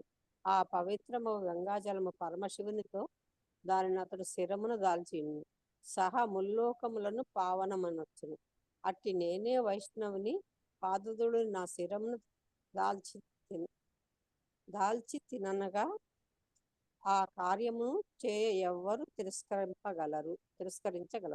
థ్యాంక్ యూ మాతాజీ. హరే కృష్ణ. హరే కృష్ణ. సో ఇక్కడ భగవంతుడు ఏం చెప్తున్నాడు అంటే నేనే వైష్ణవ ధూళిని నా శిరమును దాలుస్తాను అనుకుంటాగా వాళ్ళకి ఒక ఏమంటారు వాళ్ళని గౌరవించడం కానీ వాళ్ళకి పూజ చేయడం కానీ అవి ఎందుకు చేయరు, ఎందుకు తిరస్కరిస్తారు అనేది అడుగుతున్నారు అన్నమాట. దానికి ఎగ్జాంపుల్ గా ఏం చెప్తున్నారంటే నేను మాయాశక్తి అంతటికి మనకి ఆల్రెడీ అహం సర్వస్య ప్రభు మత్త సర్వం ప్రభుత్వ అంతా నా దగ్గర నుంచి వచ్చింది, నేనే అందరికీ ప్రభువుని అనేది మనకి తెలుసు. సో నా దగ్గర నుంచి ఆయన దగ్గర నుంచే కాళ్ళ నుంచి ఏమొస్తుంది, గంగా వస్తుంది. అందుకే ఆమెను విష్ణుపది అని కూడా అంటాం అనమాట. విష్ణు యొక్క పాదాల నుంచి వస్తుంది అనేసి ఆయన ఆ గంగాజలం. కానీ ఆ గంగాజలం ఆయన కాళ్ళ నుంచి వచ్చే గంగాజలము పరమశివుడు ఎందుకు నెత్తి మీద పెట్టుకుంటాడు, అది ఎప్పుడు అందరి ముల్లోకాల్లో ఎవరు ఉన్నా అందరినీ పావన మరుస్తుంది. కానీ ఆయన ఏమంటున్నాడు, నేను భక్తుల యొక్క పాదధూళిని పెట్టుకుంటాను పావనం అవడానికి, నాకు శక్తులు రావడానికి అని చెప్తున్నారు. సో ఇప్పుడు ఎలా ఉంది చూడండి. అది ఇక్కడేమో అలాంటి వైష్ణవులు పూజ చేయడానికి నేనే అంటే నాకింత శక్తి నాకింత ఉన్నప్పటికీ కూడా నేను వైష్ణవుల యొక్క పాదధూళిని పెట్టుకుంటూ ఉంటే నా శిరం మీద మీకేమైంది, మీకు చేయడానికి ప్రాబ్లం ఏంటి అని అడుగుతూ ఉన్నారనమాట. సో ఇప్పుడు ఇక్కడ ఇద్దరికీ వర్తిస్తుంది. ఈ శ్లోకాలు చూసాము అంటే మొత్తం కూడా చెప్పడం సనక సనాదులకు చెప్తున్నట్టే ఉంది, మీరు చేస్తుంది మంచి అన్నట్టే, మీ వల్లనే అంతా ఉన్నట్టే అని బ్రాహ్మణుల గురించి చెప్తున్నట్టే ఉంది. కానీ చూసుకున్నామంటే అంతరార్థంగా మనం చూసుకున్నాము అంటే ఒకవైపు జయ విజయాలు దగ్గర మీరు కూడా తప్పు చేసినట్టే అనే విధంగా కొంచెం ఏదో చెబుతూ ఉన్నట్టుగా చెప్పకుండా అంటారు చూడండి, ఆ విధంగా చెప్తున్నట్టుగా ఉందన్నమాట ఇక్కడ. సో ఇక్కడ ప్రపాదుల వారు ఏంటంటే అంతరంగిక బహిరంగిక శక్తి గురించి చెప్తూ ఉన్నారనమాట. నా యొక్క అంతరంగిక శక్తులు బహిరంగ శక్తులు మధ్య భేదం ఏమన్నా ఉంది అంటే రెండు ఒకటే, బట్ కానీ ఏం భేదం ఉంది అంటే అంతరంగిక శక్తి ఒకటి శాశ్వతంగా ఉంటుంది, బహిరంగ శక్తి వచ్చేసి అశాశ్వతం అంటే టెంపరరీ అన్నమాట. ఏదైతే నాతో లేకుండా సత్యం కాకుండా ఉంటుందో అదంతా కూడా మాయా ప్రపంచం అనేసి మనకి 15th చాప్టర్లో ఊర్ధ్వమూల మధశాఖం అనేసి అది తిరగబడి ఉంటుంది, దాని యొక్క ప్రతిబింబమే ఈ భౌతిక ప్రపంచం అనేసి. సో ఇదంతా కూడా దీని గురించి మనకి ఎక్కువగా చెప్పబడింది అనమాట. ఈ శ్లోకాల్లో వచ్చేసి 9వ శ్లోకాల్లో మనకి ఎక్కువగా ఈ అంతరంగిక శక్తి బహిరంగ శక్తి ఆధ్యాత్మిక జగం భౌతిక జగం ఈ రెండిట్లో ఉన్న తేడా ఏంటి అనేది చెప్తూ ఉన్నారనమాట. ఇక్కడ ఐశ్వర్యాలు అన్నీ ఉంటాయి, ఆ భౌతిక ప్రపంచంలో ఉంటాయి, ఆధ్యాత్మిక ప్రపంచంలో ఉంటాయి. కానీ భౌతిక ప్రపంచంలోది శాశ్వతం కాదు. ఇప్పుడు మనం చనిపోయామనుకోండి, తర్వాత వచ్చేసి నా బ్యాంక్ అకౌంట్ ఇది, నేను ఈ డబ్బు తీసుకుంటానంటే ఎవరైనా ఇస్తారా నెక్స్ట్ జన్మలో వచ్చి? ఎవరు ఇవ్వరు. అది అయిపోయింది. నీ బ్యాంకు, నీ అకౌంట్ మొత్తం అంత అయిపోయింది. అదేమన్నా వెళ్తే పిల్లలకి వెళ్తుందేమో తప్ప మళ్ళీ వచ్చి నేను ఈ జన్మ తీసుకున్నాను నాకు ఇవ్వండి అంటే ఎవరు ఇవ్వరు. అందుకని ఇక్కడ ప్రభుపాదులు గారు చెప్తున్నారనమాట, ఏవైనా కూడా అసలైన ఐశ్వర్యాలు అవన్నీ కూడా ఫుల్లుగా ఉండేది ఎక్కడ అంటే ఆధ్యాత్మిక ప్రపంచంలోనే. మనం అసలు అక్కడ నిన్న ఎవరు మనకి అనుపమ మాతాజీ ఈశోపనిషత్తు దాంట్లో చెప్పారు కదా, ఈశావాస్యం దానికి ఆధ్యాత్మిక ప్రపంచం మాత్రమే మనం ఎంజాయ్ చేయడానికి ఉంది. ఈ భౌతిక ప్రపంచం అనేది ఎంజాయ్ చేయడానికి కాదు, మనం ఇక్కడ సాధన చేసుకొని అక్కడికి వెళ్ళి ఎంజాయ్ చేయడానికి. కానీ మనం చేస్తున్న తప్పు ఏంటి అంటే ఇక్కడ ఎంజాయ్ చేయడానికి ట్రై చేస్తున్నాం. కానీ అసలు కానే కాదు ఇది.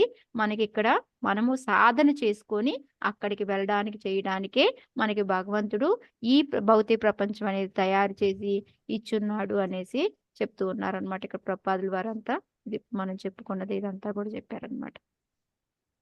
వాటి రెండిటికి మధ్య ఉన్న భేదం ఏంటి అని చెప్పారు. ఈ విధంగా అంతరంగిక శక్తి యొక్క ప్రధాన కారణము తానే అయినప్పటికీ మరియు తన పాదోదకములచే భౌతికం పవిత్రమైనప్పటికీ తాను మాత్రము బ్రాహ్మణుల వైష్ణవుల ఎడ అధిక గౌరవమును కలిగి ఉన్నానని భగవానుడు పలుకుచున్నాడు. సో మనం ఎప్పుడైనా ఒక బ్రాహ్మణులు కానీ వైష్ణవులు కానీ వాళ్ళ ఎదుట ఎలా మాట్లాడాలి అంటే చాలా ఆచితూచి మాట్లాడడం కానీ వాళ్ళని అగౌరవపరచడం అలాంటివి చేయకుండా ఉండాలి అనేది మనకి ఇప్పుడు క్లియర్ గా దీని నుంచి మనకి అర్థమవుతుంది అనమాట. సరే, శ్రీకృష్ణుడే వారికి అంతటి గౌరవం నొసుకునొచ్చో వారెవరు అట్టి గౌరవం నొసుకుని నిరాకరింతురు. సో మనం ఎలాంటి వాళ్ళం? ఇంకా వాళ్ళు ఒకవేళ ఎవరైనా సరే ఒక బ్రాహ్మణులు ఎవరైనా ఉంటారు, వాళ్ళు ఏదైనా ఒక నడవడికి సరిగ్గా నడుచుకోలేదు, ఏమి చేయలేదు, అలాంటప్పుడు వాళ్ళని వెళ్ళి మనం కూడా దూషించడం అలాంటిది ఏమి చేయకూడదు. అది మళ్ళీ నెక్స్ట్ శ్లోకాలో కంటిన్యూ మనకి ప్రభుపాదుల వారు అదే మనకి భగవంతుడే చెప్తూ ఉన్నారనమాట. ఓకే, వాళ్ళకి గౌరవం ఇవ్వాలి, ఎలా ఇవ్వాలి గౌరవం అనేది కూడా మనకి నెక్స్ట్ శ్లోకాలో కంటిన్యూ చేస్తారనమాట. ఏమే తనుద్విజ వరాందుహతీర్మదీయా భూతాన్యలబ్ధ శరణాని చ భేదబుద్ధ్యా రక్షంత్య కక్షతదృశో యహిమన్యవస్థాన్ క్రుద్ధారుష మమ కుశంత్య అది దండనేతు. ఏం తల్లి ఉంట బాలే మాతాజీ? సన్యాసం మాతాజీ. హరే కృష్ణ మాతాజీ. ఏమే తనుద్విజవరాందు మహతీర్మధీయా మదీయా భూతాన్యలబ్ధ శరణాని చ భేదబుద్ధ్యా దక్ష్యంత్య గక్ష తదృశో హ్యహిమంచవస్తాన్ గృధ్రారుషా మమ కుశంత్యది దండనేతుః. హరే కృష్ణ. బ్రాహ్మణులు గోవులు రక్షణ లేని ప్రాణులు స్వయముగా నా దేహమే అయి ఉన్నారు. తమ పాప కారణమున న్యాయ విచక్షణను కోల్పోయిన వారు వీనిని నాకు అన్యమైనవిగా గాంతురు. అట్టివారు కేవలము ఉగ్ర సర్పముల వంటి వారే. యముని యొక్క రాబందులను ప్రాపులను దండించే అధికారి. యముని యొక్క రాబందులను బోలిన దూతలు అతి క్రోధముతో వారిని చీల్చివేయదు. హరే కృష్ణ.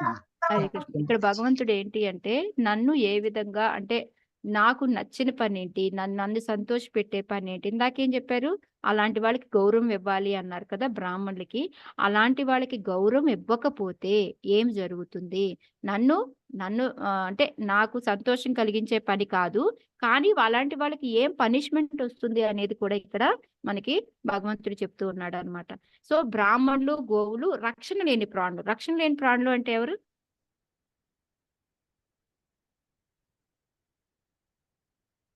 లక్ష్మీదేవి ఫాదర్ సముద్రుడు మాతాజీ. లక్ష్మీదేవి ఫాదర్ అడుగుతున్నారు కదా మాతాజీ.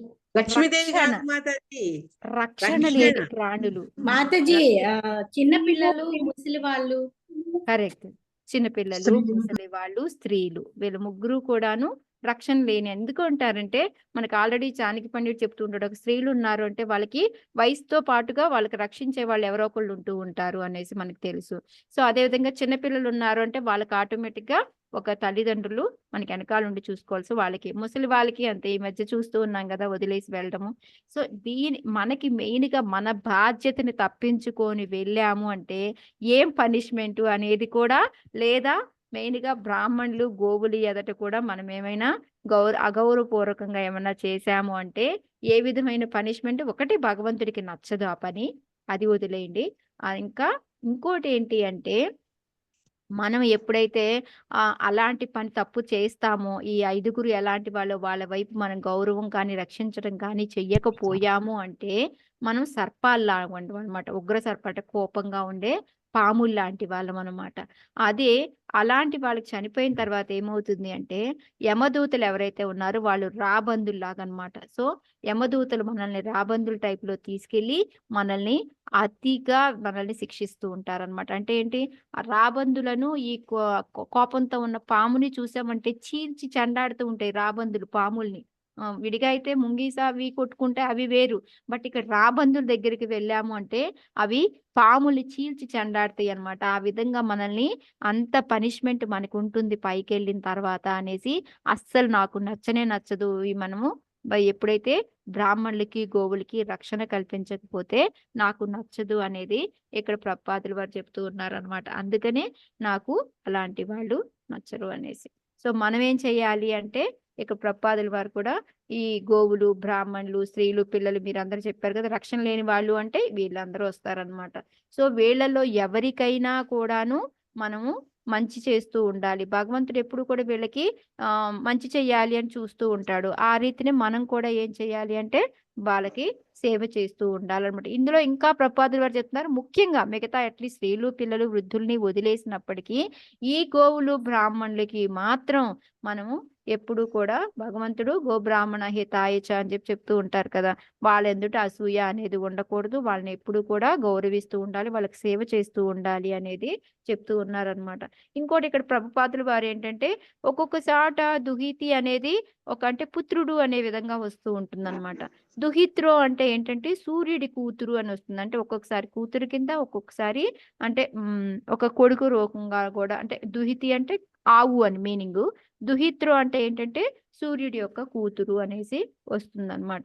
సో రెండు కూడా ఆవే, ఒక్కోసారి ఒక్కో పదాన్ని వాడుతూ ఉంటారు అనేసి ప్రభుపాదుల వారు చెప్తున్నారు. ఎందుకంటే ఇందులో మనకి దుహిత్రి అని వస్తుంది అనమాట, అందుకని అనుకుంటున్నాను. అవునా మాతాజీ? దుహితియే వచ్చింది ఇక్కడ. మనుమలు కాబోలు మాతాజీ, మనుమలు కాబోలు మనుమలు. అవును మాతాజీ, దుహతియే వచ్చింది.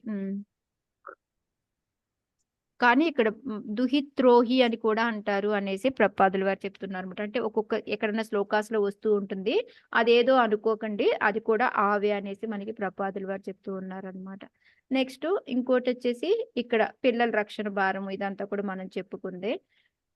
ఎప్పుడైతే మనకి ఉన్న విధులని మనం సరిగ్గా మనం చూడలేదు, మనము చెయ్యలేదు అంటే కూడా మనకి ఇప్పుడు మనం పెద్దవాళ్ళు ఉన్నారు, వాళ్ళని వదిలేసి వచ్చి మనం ఎక్కడ ఉంటా ఉన్నాము. సో దీనికి మనం ఆల్రెడీ ఏమంటారు, ఆల్రెడీ అర్హత కలిగి ఉన్నాం మనం ఈ శిక్షకి అని నేను అనుకుంటా ఉన్నాను. అంటే అట్లీస్ట్ మనకి ఎవరైనా ఉండి చూస్తున్నారు అంటే ఒక రకం, ఎగ్జాక్ట్ గా మన మీద డిపెండ్ అయ్యి ఉన్నారు అనుకోండి, మనం చేయకపోతే అది తప్పే అవుతుంది కదా. అనాథాశ్రమంలో వేసి వచ్చేస్తారు కదా, అలాంటి వాళ్ళకేమో మాతాజీ. అవును మాతాజీ. ఓకే, సో ఈ శ్లోకాలు ఏంటి అంటే భగవంతుడికి ఏది నచ్చదు అనేది మనం తెలుసుకున్నాము, దాని వల్ల ఏం పనిష్మెంట్ వస్తుంది అని తెలుసుకున్నాము. ఈ 11 శ్లోకాలు భగవంతుడికి ఏది నచ్చుతుంది, ఆయనకి సంతోషం కలిగించేది ఏంటి అనేది మనకి ఈ శ్లోకాల్లో చెప్తూ ఉన్నారు. సో ఇది చెప్పేసి ఆపిస్తాను. రాజకీయ నాయకులను కూడా యాడ్ చేశారు మాతాజీ. రాజకీయ నాయకులు ఇచ్చారు కదా, తన మీద ఆధారపడి ఉన్న వాడు రక్షణకు ఎవరైతే చేకూర్చలేదో వాళ్ళందరూ కూడా ఈ క్రూర సర్పాలు లాంటి వాళ్ళే, గరుడు అదే మన అదేంట ఏమన్నారు ఆయన్ని, యమదూతల్ని, యమదూతల చేతిలో వాళ్ళు శిక్ష పొందాల్సిన వాళ్ళే. ఈ నిర్లక్ష్య వైఖరి అంటే ఏంటి మాతాజీ? మనం ఏ తప్పు చేసినా, ఏది చేయాల్సిన బాధ్యత సరిగ్గా చేయకుండా నిర్లక్ష్య వైఖరే కదా. మెయిన్ గా ఇంకా ఏంటంటే ప్రపాదుల వారు ఎక్కువగా బ్రాహ్మణులకి, గోవులకి ఇది ఎక్కువ చెప్తూ ఉన్నారు. బట్ ఏంటంటే మిగతాయి కూడా వర్తిస్తాయి కాబట్టి మనం జాగ్రత్తగా ఉండాలి అని నేను ఎక్కువ చెప్పాను. అంటే ప్రస్తుత సమాజ పరిస్థితుల్లో చూసుకుంటే పాలకుల గురించి ఎందుకు చెప్తున్నారంటే ఎవరైతే ఈ ఈ బ్రాహ్మణులు అంటే చదువుకున్న వాళ్ళు, తర్వాత పూజా పాఠాలు చేసేవాళ్ళు, అర్చకులు వాళ్ళని పట్టించుకోకుండా వాళ్ళకి సరైన నిధుల్ని వాళ్ళ జీవన పోషణ చేయకుండా, తర్వాత గోశాలలు బదులు వధశాలలు ఎక్కువ ఎందుకు వాళ్ళు ఎంకరేజ్ చేస్తారో అటువంటి పాలకులు కూడా ఇట్లాంటి వాళ్ళు అని చెప్తున్నారు. ఇది చాలాసార్లు చెప్పారు శిల ప్రభుపాద ఈ విషయంలో. రాజకీయ నాయకులు ఏ రకంగా తప్పు చేస్తున్నారు అనేది. ఏ బ్రాహ్మణాన్మైధియా క్షిపతోర్చయంతః తుష్యధృత అంతే కదా, అంతే మాట. తుష్యధృత స్మిత సుదోక్షిత పద్మవక్త్రాః వాణ్యానురాగ కలయాత్మజ వత్కృణంతః సంబోధయంత్యహం ఇవాహముపాహృతైః. స్ప్లిట్ చేయాలంటే ఇది కలిసి చదవంటే చదివేస్తాం. అది పెద్దగా ఉంది కదా మాతాజీ, ట్యూన్ కూడా పోయేటట్టుంది కట్ చేయకపోతే. ఎస్ మాతాజీ, ఇంకెవరైనా ట్రై చేయండి. మాతాజీ సరోజ బండారి మాతాజీ రైజ్ చేశారు. ఓకే మాతాజీ, థ్యాంక్ యూ మాతాజీ. ఏ బ్రాహ్మణాన్మయిదియా క్షిపతో చయంత సుశత్రు ఎంతహనా పక్కన డాట్ లేవని నేను అట్లా అనుకున్నాను. ఇంకో ఇక్కడ తూ ఉంది కదా మాతాజీ, సా కాస్త తూ కింద మారుతుందంటే హా ఇక్కడికి వస్తుంది అందుకని. అచ్చా ఓకే ఓకే, అవునా మాతాజీ. ఓకే. ఏ బ్రాహ్మణాన్మయిదియా క్షిపతో చయంతః సుశత్రుదః మాతాజీ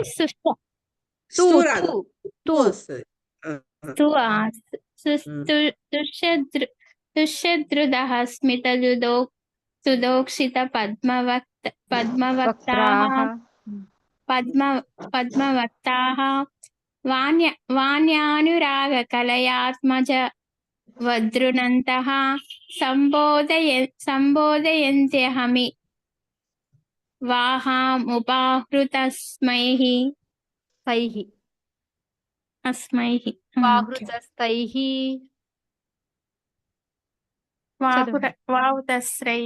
ఓకే మాతాజీ, థ్యాంక్ యూ మాతాజీ. అది అట్లుండగా హృదయం ప్రఫుల్లమై ఉన్నవారును అమృతమయ దరహాసంతో ముఖపద్మము ప్రకాశించుచుండగా బ్రాహ్మణులను గౌరవించువారును బ్రాహ్మణులు పరుష వాక్యములు పలికినప్పటికీ అగువారును నా హృదయమును వశము కావించుకొనుచున్నారు. అట్టివారు బ్రాహ్మణులను నన్నుగానే గాంచుదురు. కుపితుడైన తండ్రిని తనయుడు అనునయించినట్లుగాను లేదా నేను మిమ్ము శాంతపరచుచున్నట్లుగాను వారు ప్రేమమయ పలుకులతో పొగుడుచు బ్రాహ్మణులను శాంతపరుతురు. హరే కృష్ణ. థ్యాంక్ యూ మాతాజీ. సో ఇక్కడ భగవంతుడు ఇప్పుడు తేట తెల్లని చేశాడు అనమాట. ఇప్పటి వరకు అంతా వాళ్ళని శాంతిపరచడానికి బుజ్జగిస్తున్నట్టుగా చెప్తూ మళ్ళీ సర్కాస్టంగా కొంచెము మీరు ఇలా చేసి ఉండాల్సిందా చెప్తూ ఇప్పుడు లాస్ట్ లో మాత్రం ఏం చెప్పారు, ఎప్పుడైతే హృదయం ప్రఫుల్లం అంటే ఆనందంగా ఉంటుందో, మనకి ఒక ముఖం పద్మం అంటే ఏమంటారు మన అమృతమయ దరహాసం అంటే చక్కగా నవ్వుతూ అందంగా ఉండి అప్పుడు బ్రాహ్మణులని గౌరవించే వాళ్ళంటేనే నా హృదయం. అంటే మనం ఏం చేయాలి, బ్రాహ్మణుని గౌరవించాలి. మనం ఆ గౌరవించడం కూడా ఎలాగా, మంచిగా నవ్వుతూ, అంటే వాళ్ళు తప్పు చేసినప్పటికీ కూడా మనం పేషెన్సీ తోటి ఉండి, మనము టాలరెన్స్ అంటాం కదా, దాన్ని సహనంతో ఉండి మనము వాళ్ళతోటి మంచి మాటలే మాట్లాడాలి. అంటే నవ్వుతూ, కోపంతో ఉన్నాం అనుకోండి నవ్వు అనేది వస్తుందా మనకి? రానే రాదు కదా.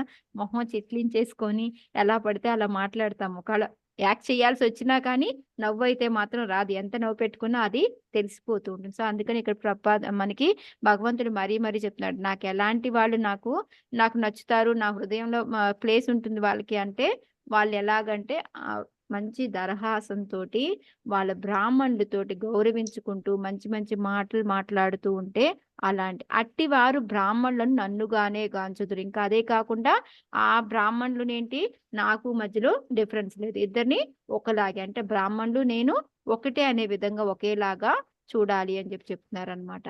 ఎలాగా అంటే ఇంకోటి పర్మిట్ చేస్తే ఇంగ్లీష్ లో చదువుతా, ఎందుకంటే కొందరికి ఈ పదాలు కొంచెం కష్టంగా ఉండొచ్చు. On the other hand, they captivate my heart, who are gladdened in heart, and who their lotus face enlightened by nectarian smiles, respect the Brahmanas. Even though the Brahmanas utter harsh words, they look upon the Brahmanas as my own self and pacify them by praising them in loving words, even as a son would appease an angry father, or as I am pacifying you. అంటే వాళ్ళు పరుషంగా మాట్లాడినప్పటికీ కూడా బ్రాహ్మణ్స్ వీళ్ళు మనసులో తీసుకోకుండా మంచి మాట్లాడుతూ చిరునవ్వుతో వాళ్ళని ప్రసన్నం చేసే ప్రయత్నాలు చేస్తారు అనమాట. అలాంటి వాళ్ళంటేనే భగవంతుడికి ఇష్టం అనేసి చెప్తూ ఉన్నారనమాట. అయితే ఇప్పుడు మనం చూసాము అంటే ఇక్కడ ఇంకా ఎగ్జాంపుల్ ఏం చెప్తున్నారు అంటే, ఒక కోపంగా ఉన్నాడు అనుకోండి తండ్రి, మళ్ళీ పిల్లవాడు కూడా వెళ్ళేసి పిల్లవాడు ఎవరో ఒకళ్ళు వెళ్ళేసి కూతురు కానీ కొడుకు కానీ ఇంకా పౌరుషంగా మాట్లాడితే ఏమవుతుంది? ఏమి ఉండదు కదా. దానికి బదులు మంచి మాటలతోటి ప్రేమమయ పలుకులు అంటే మంచిగా వాళ్ళకి స్వీట్ వర్డ్స్ తోటి వాళ్ళని చక్కగా శాంతపరిచామనుకోండి బాగుంటుంది. లేకపోతే ఏమవుతుంది? ఇద్దరు కలిసి కొట్టుకోవడమే అవుతుంది. సో ఇప్పుడు ఈ సీన్ చూస్తే ఇప్పుడు ఈ చేసిన విషయంలో ఎవరంటే ఎక్కువ ఇష్టం ఉంటుంది ఇప్పుడు భగవంతుడికి?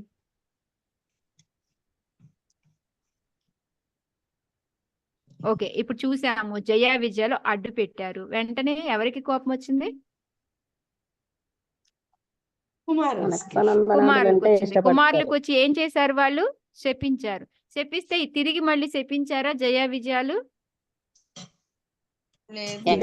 ఏం చేశారు వాళ్ళు? వెంటనే క్షమాపణ అడిగారు. ఓ నాయన, మేము తప్పు చేశాము, మమ్మల్ని క్షమించండి, కాకపోతే మీ శాపం తీసుకోవడానికి రెడీగా ఉన్నాము, కానీ భగవంతుడిని మర్చిపోకుండా ఉండేలా అక్కడ వాళ్ళు అంటే వాళ్ళకి ఎప్పుడైతే భగవంతుడికి ఏమి కావాలనుకున్నారో అవన్నీ వాళ్ళు చేశారా లేకపోతే సనక సనాదులు చేశారా? లేదు, జైవీజీలే చేశారు. సో మనకి ఇప్పుడు ఇందాక దాకా మనం ఏమనుకుంటున్నాము, ఓ సనత్ కుమారులు చేసింది పనిష్మెంట్, నువ్వు కరెక్టే అన్నారు, అది అన్నారు, ఇది అన్నారు, అన్నీ చెప్పుకుంటూ వచ్చారు. బట్ ఇక్కడ తెల్లం అయిపోతుంది కదా మనకి ఎవరంటే భగవంతుడికి ఇష్టము అనేది. ఎప్పుడైతే ఒక బ్రాహ్మణులు పౌరుషమైన మాటలు మాట్లాడినప్పటికీ మరి అక్కడ వాళ్ళ కోపం రాకుండా కనుక వాళ్ళు శాంతంగా ఉన్నారు అనుకోండి, అప్పుడు భగవంతుడికి వీళ్ళే ఎక్కువ నచ్చేవాళ్ళు. సో ఈ విధంగా మనకి ఇక్కడ ఏంటంటే ఇప్పుడు వీళ్ళకి నిజంగానే కన్ఫ్యూజన్ స్టార్ట్ అయిందనమాట. ఈ సనత్ కుమారులకి ఏంటి ఈయన ఏం చెప్తున్నాడు, ఒక్క ముక్క అర్థం కాలేదు అనేసి. ఒకవైపు మమ్మల్ని తిడుతూ చెప్తున్నాడా, మమ్మల్ని పొగుడుతూ చెప్తున్నాడా, లేకపోతే మేం తప్పు చేసామంటున్నారా, వాళ్ళు తప్పు చేసామంటున్నారా, ఏమీ అర్థం కావట్లేదు అనమాట.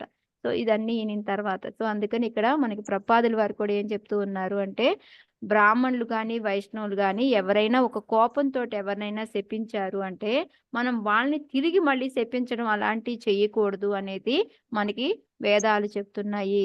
దానికి ఎన్నో ఎగ్జాంపుల్స్ ఉన్నాయి. ఎక్కడైతే మనకి ప్రపాదుల వారైతే కుబేరుడు కుబేరుడు కొడుకులు నల కుబేర మణిగ్రీవ ఉన్నారు కదా, అది ఇందాక ఎందుకు వచ్చింది అనుకుంటున్నాను పేరు ఇక్కడే.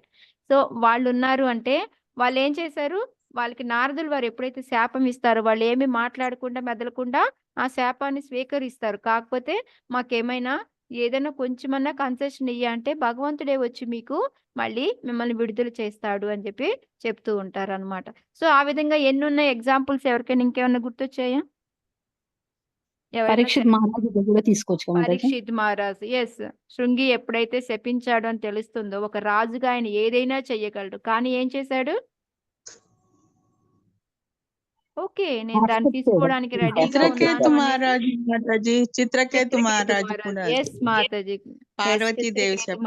పార్వతీదేవి చెప్పిస్తే పార్వతీదేవికి దండం పెట్టి నేను తీసుకోవడానికి రెడీగా ఉన్నాను. కానీ ఆయనకి యాక్చువల్ గా ఆ విద్యాధర నగరిలో అంతా తిరుగుతూ ఉంటాడు. ఆయన తిరిగి మళ్ళీ శపించగలిగే సామర్థ్యం ఆయనకి ఉంది, కానీ ఆయన ఏమీ చెయ్యలేదు. వెనక్కి దాని పనిష్మెంట్ తీసుకొని వృత్తాసురుగా కిందకు వస్తూ ఉంటాడు. సో ఈ విధంగా మనకి అంబరీష్ మహారాజ్, కరెక్ట్, అంబరీష్ మహారాజ్ దుర్వాసముని శపించబోతే ఆయన ఏమీ మాట్లాడు, కానీ ఆటోమేటిక్ సుదర్శన చక్రే వస్తుంది అనమాట. సో ఈ విధంగా నల్ల మనం కుబేరులు కూడా వస్తారా మాతాజీ? నలుగుబేర్లు చెప్పాను కదా మాతాజీ ఇప్పుడే. ఓకే మాతాజీ. అది ప్రపాదుల వారే ఇచ్చారు మనకి. ఇక్కడ లేని ఏమన్నా మనం గుర్తు తెచ్చుకుందాము అనేసి నేను అంతా చెప్తున్నా అనమాట. సో అందుకే మనకి మనకి 1వ క్యాంటోలో 18వ చాప్టర్ 48వ శ్లోక ఉంటుందన్నమాట. తిరస్కృత విప్రలబ్ధాః శప్తాకృప్రాహితోవా అనేసి మనకి ఒక శ్లోక వస్తుంది. అంటే ఒక భక్తుడు అనేవాడు ఎలా ఉంటాడు అంటే, ఆయన్ని గౌరవించకపోయినా, ఆయన్ని కీర్తించకపోయినా, ఆయనకి నష్టం కలిగించిన ఎటువంటి పనులు చేసినప్పటికీ కూడా ఎదురు తిరగడు, దాన్ని స్వీకరిస్తాడు అనేసి అక్కడ మనకి ఈ సేమ్ మన పరీక్షిత్ మహారాజు జరిగినప్పుడు అనమాట. శృంగి శాపం జరిగిన వెంటనే పరీక్షిత్ మహారాజు ఏమనలేదు, ఇది భక్తుడి యొక్క లక్షణము అనేసి సుఖదేవ్ గోస్వామి చెప్తారనమాట ఈ శ్లోకాన్ని. సో ఇది మనం ఎప్పుడు గుర్తుపెట్టుకోవాలి. చెప్పరా మాతాజీ? 1వ క్యాంటో మాతాజీ, 1వ గ్రంథము 18వ అధ్యాయము 48వ శ్లోక. దీన్ని మనము అమానినా మానదేన కీర్తనీయ సదా శిక్షాష్టకంది కూడా చెప్పుకోవచ్చు మనం. కలియుగంలో అలా ఉంటారా మాతాజీ ఇప్పుడు? మరి ఫస్ట్ మాతాజీ బ్రాహ్మణులు అనేవాళ్ళు ఎవరు అనేది ఫస్ట్ ఒకటి గుర్తుపెట్టుకోవాలి మనం. అలాంటి బ్రాహ్మణులు ఉన్నప్పుడు మనము అలాంటి వాళ్ళు శపించడం అంటే కోపడతారు మాతాజీ. ఇప్పుడు గురువు ఉన్నారు, ఒక తండ్రి ఉంటాడు, కోపడతాడు. తిరిగి మనం కోపడతామా వాళ్ళ మీద? అంటే ఇక్కడ వైష్ణవులు అనే చెప్తున్నాం. మనం మామూలుగా కూడా ఎగ్జాంపుల్ తీసుకోవచ్చు. మన ఇప్పుడు తల్లిదండ్రులు ఉంటారు, మన మంచి కోసం చెప్తారు, గురువు మన మంచి కోసం చెప్తాడు. దానికోసం మనం కూడా తిరిగి మనం కోపడి మనం చేసామనుకోండి, ఒక భక్తులుగా ఉన్నాము అంటే ఏం చేయాలి? ఒక సాధకంగా ఉన్నప్పుడు కూడా గురువు ఎందుకు చెప్పారో మన మంచి కోసమే చెప్పుంటారు. మన మాతాజీ చెప్పారు, నాకు ఆల్రెడీ ఉప్పు లేకుండా అది నూనెతో ఎలా వండావు నాకు అనేసి. అది మన చాస్టైజ్మెంట్. ఇంక నేను ఎప్పుడు గురు మహారాజ్కి వండను అని మాతాజీ అనుకుంటే ఏమవుతుంది? ఎవరికి నష్టం? మనకే కదా. అక్కడ మాతాజీ ఓకే ఇది నేర్చుకున్నాను, నాకు మంచి కోసమే చెప్పారు, నెక్స్ట్ టైం ఏది వండినా గురు మహారాజ్కి నెయ్యితోనే వండాలి అని అట్లా అది తీసుకోవాలి. అదనమాట మెయిన్ గా. ఓకే, బ్రాహ్మణుల విషయాల్లో, వైష్ణవుల విషయాల్లో ఏంటి అంటే మనము సావధానంగా సహనంతో వ్యవహరించాలి. వాళ్ళు ఒకవేళ దుర్భాషలు ఆడినప్పటికీ కూడా దాన్ని మనం బ్లెస్సింగ్స్ లాగా తీసుకోవాలి అనేది మెయిన్ గా ప్రపాదుల వారు మనకి ఇక్కడ చెప్తూ ఉన్నారు అనమాట. ఇంకోటి ఏం చెప్తూ ఉన్నారు అంటే, చాలా మంది ఏంటి అంటే ఇక్కడ అదే దరిద్ర నారాయణ అంటారు. అంటే ఎవరైతే దరిద్రులు ఉంటారో వాళ్ళకి రక్షణ చేయడానికి నారాయణుడు అని చెప్తుంటారు. అది కరెక్ట్ కాదు అనేది ఇక్కడ ప్రపాదులు ఎక్కడ వేదవాద్యాలు ఎక్కడా చెప్పలేదు. రక్షణ లేని వారికి మాత్రమే ఆయన మనకి, అంతేకాని దరిద్రులు అంటే దరిద్రులకి రక్షణ చెయ్యకూడదు అని లేదు. అక్కడ మనం రక్షించాలి, వాళ్ళని చెయ్యాలి. బట్ కానీ ఆ దరిద్ర నారాయణ అనే పదం అసలు కరెక్టే కాదు, అది ఎక్కడా లేదు అనేది ఇక్కడ మనకి ప్రభుత్వాదుల వారు మనకి చెప్తున్నారు. ఎందుకంటే అది ఎక్కువ మంది వాడుతూ ఉంటారు కదా, అది ఎన్ని చోట్ల ప్రపాదుల వారు ఈ విషయాన్ని ఎక్కువగా చెప్తూ ఉంటారు అనమాట. ఆ దరిద్ర నారాయణ పదమే అది కరెక్ట్ కాదు అనేది. సో ఇంకోటి ఏంటంటే ఈ బ్రాహ్మణులు వీళ్ళంతా ఏంటి అంటే భగవంతుడి యొక్క ప్రతినిధులు కాబట్టి భగవంతుని ఏ విధంగా మనం పూజ చేస్తామో వాళ్ళని కూడా అదే విధంగా గౌరవించాలి, వాళ్ళని భగవంతుడిలాగే ట్రీట్ చేయాలి అనేది మనం మెయిన్ గా నేర్చుకోవాలి. అది ఇంకోటి ఏంటంటే మనకి ఎప్పుడు కూడా పద్మం వలె అనేది ఎక్కువ భగవంతుడికే వాడుతూ ఉంటారు. ఫస్ట్ టైం చూడండి మనకు వచ్చింది ముఖము పద్మం వలె ఉండవలనని అనేసి. ఆ పద్మం వలె అనేది ఎప్పుడు వస్తుంది అంటే మనకి ప్రేమానురాగాలతో ఆదరించినప్పుడు మాత్రమే వస్తుంది. అది ప్రపాదుల వారు చెప్తూ ఉన్నారు. ఓకే, మన ముఖం కూడా పద్మంలాగా వెలిగిపోతుంది అంటే అది ఎప్పుడు వెలుగుతుంది అంటే మనం ఎప్పుడైతే ప్రేమానురాగాలతో మనం భగవంతుడిని పూజ చేస్తామో అప్పుడే మనకి అలా అవుతుంది అనేసి చెప్తున్నారు. సరే, ఇందాక మనం అనుకున్నాం కదా, తండ్రి కోపంగా ఉన్నాడు అంటే కొడుకు ఏం చేయాలి? మంచి మాటలతోటి మందహాసంతో తండ్రిని శాంతింపజేయాలి అనేది ఆ ఉపమానం సరిగ్గా సరిపోతుంది ఇక్కడ అనేసి. సో మనకి ఇప్పుడు ఇన్ని శ్లోకాలు చూస్తే మనకు అర్థమైంది ఏంటి అంటే భగవంతుడికి భక్తుల కోసం ఏమేమి చేస్తాడు అనేది. సో ఇప్పుడు ఈ లెసన్స్ అన్ని మనకే కాదు, అక్కడ సనక సనాదులకి చెప్తున్నారు, జయా విజయులకు కూడా వర్తిస్తాయి అన్నమాట. అది సో ఇక్కడ మెయిన్ గా ఇంకా వీళ్ళ కోసం ఇంకా నెక్స్ట్ శ్లోక చూసాము అంటే మనకి వాళ్ళ కోసం భగవంతుడు ఏం చేయబోతున్నాడు అనేది రేపు కాదు, మళ్ళీ మనము హరే కృష్ణ. సారీ మాతాజీ, టైం ఎక్కువ తీసుకున్నట్టు.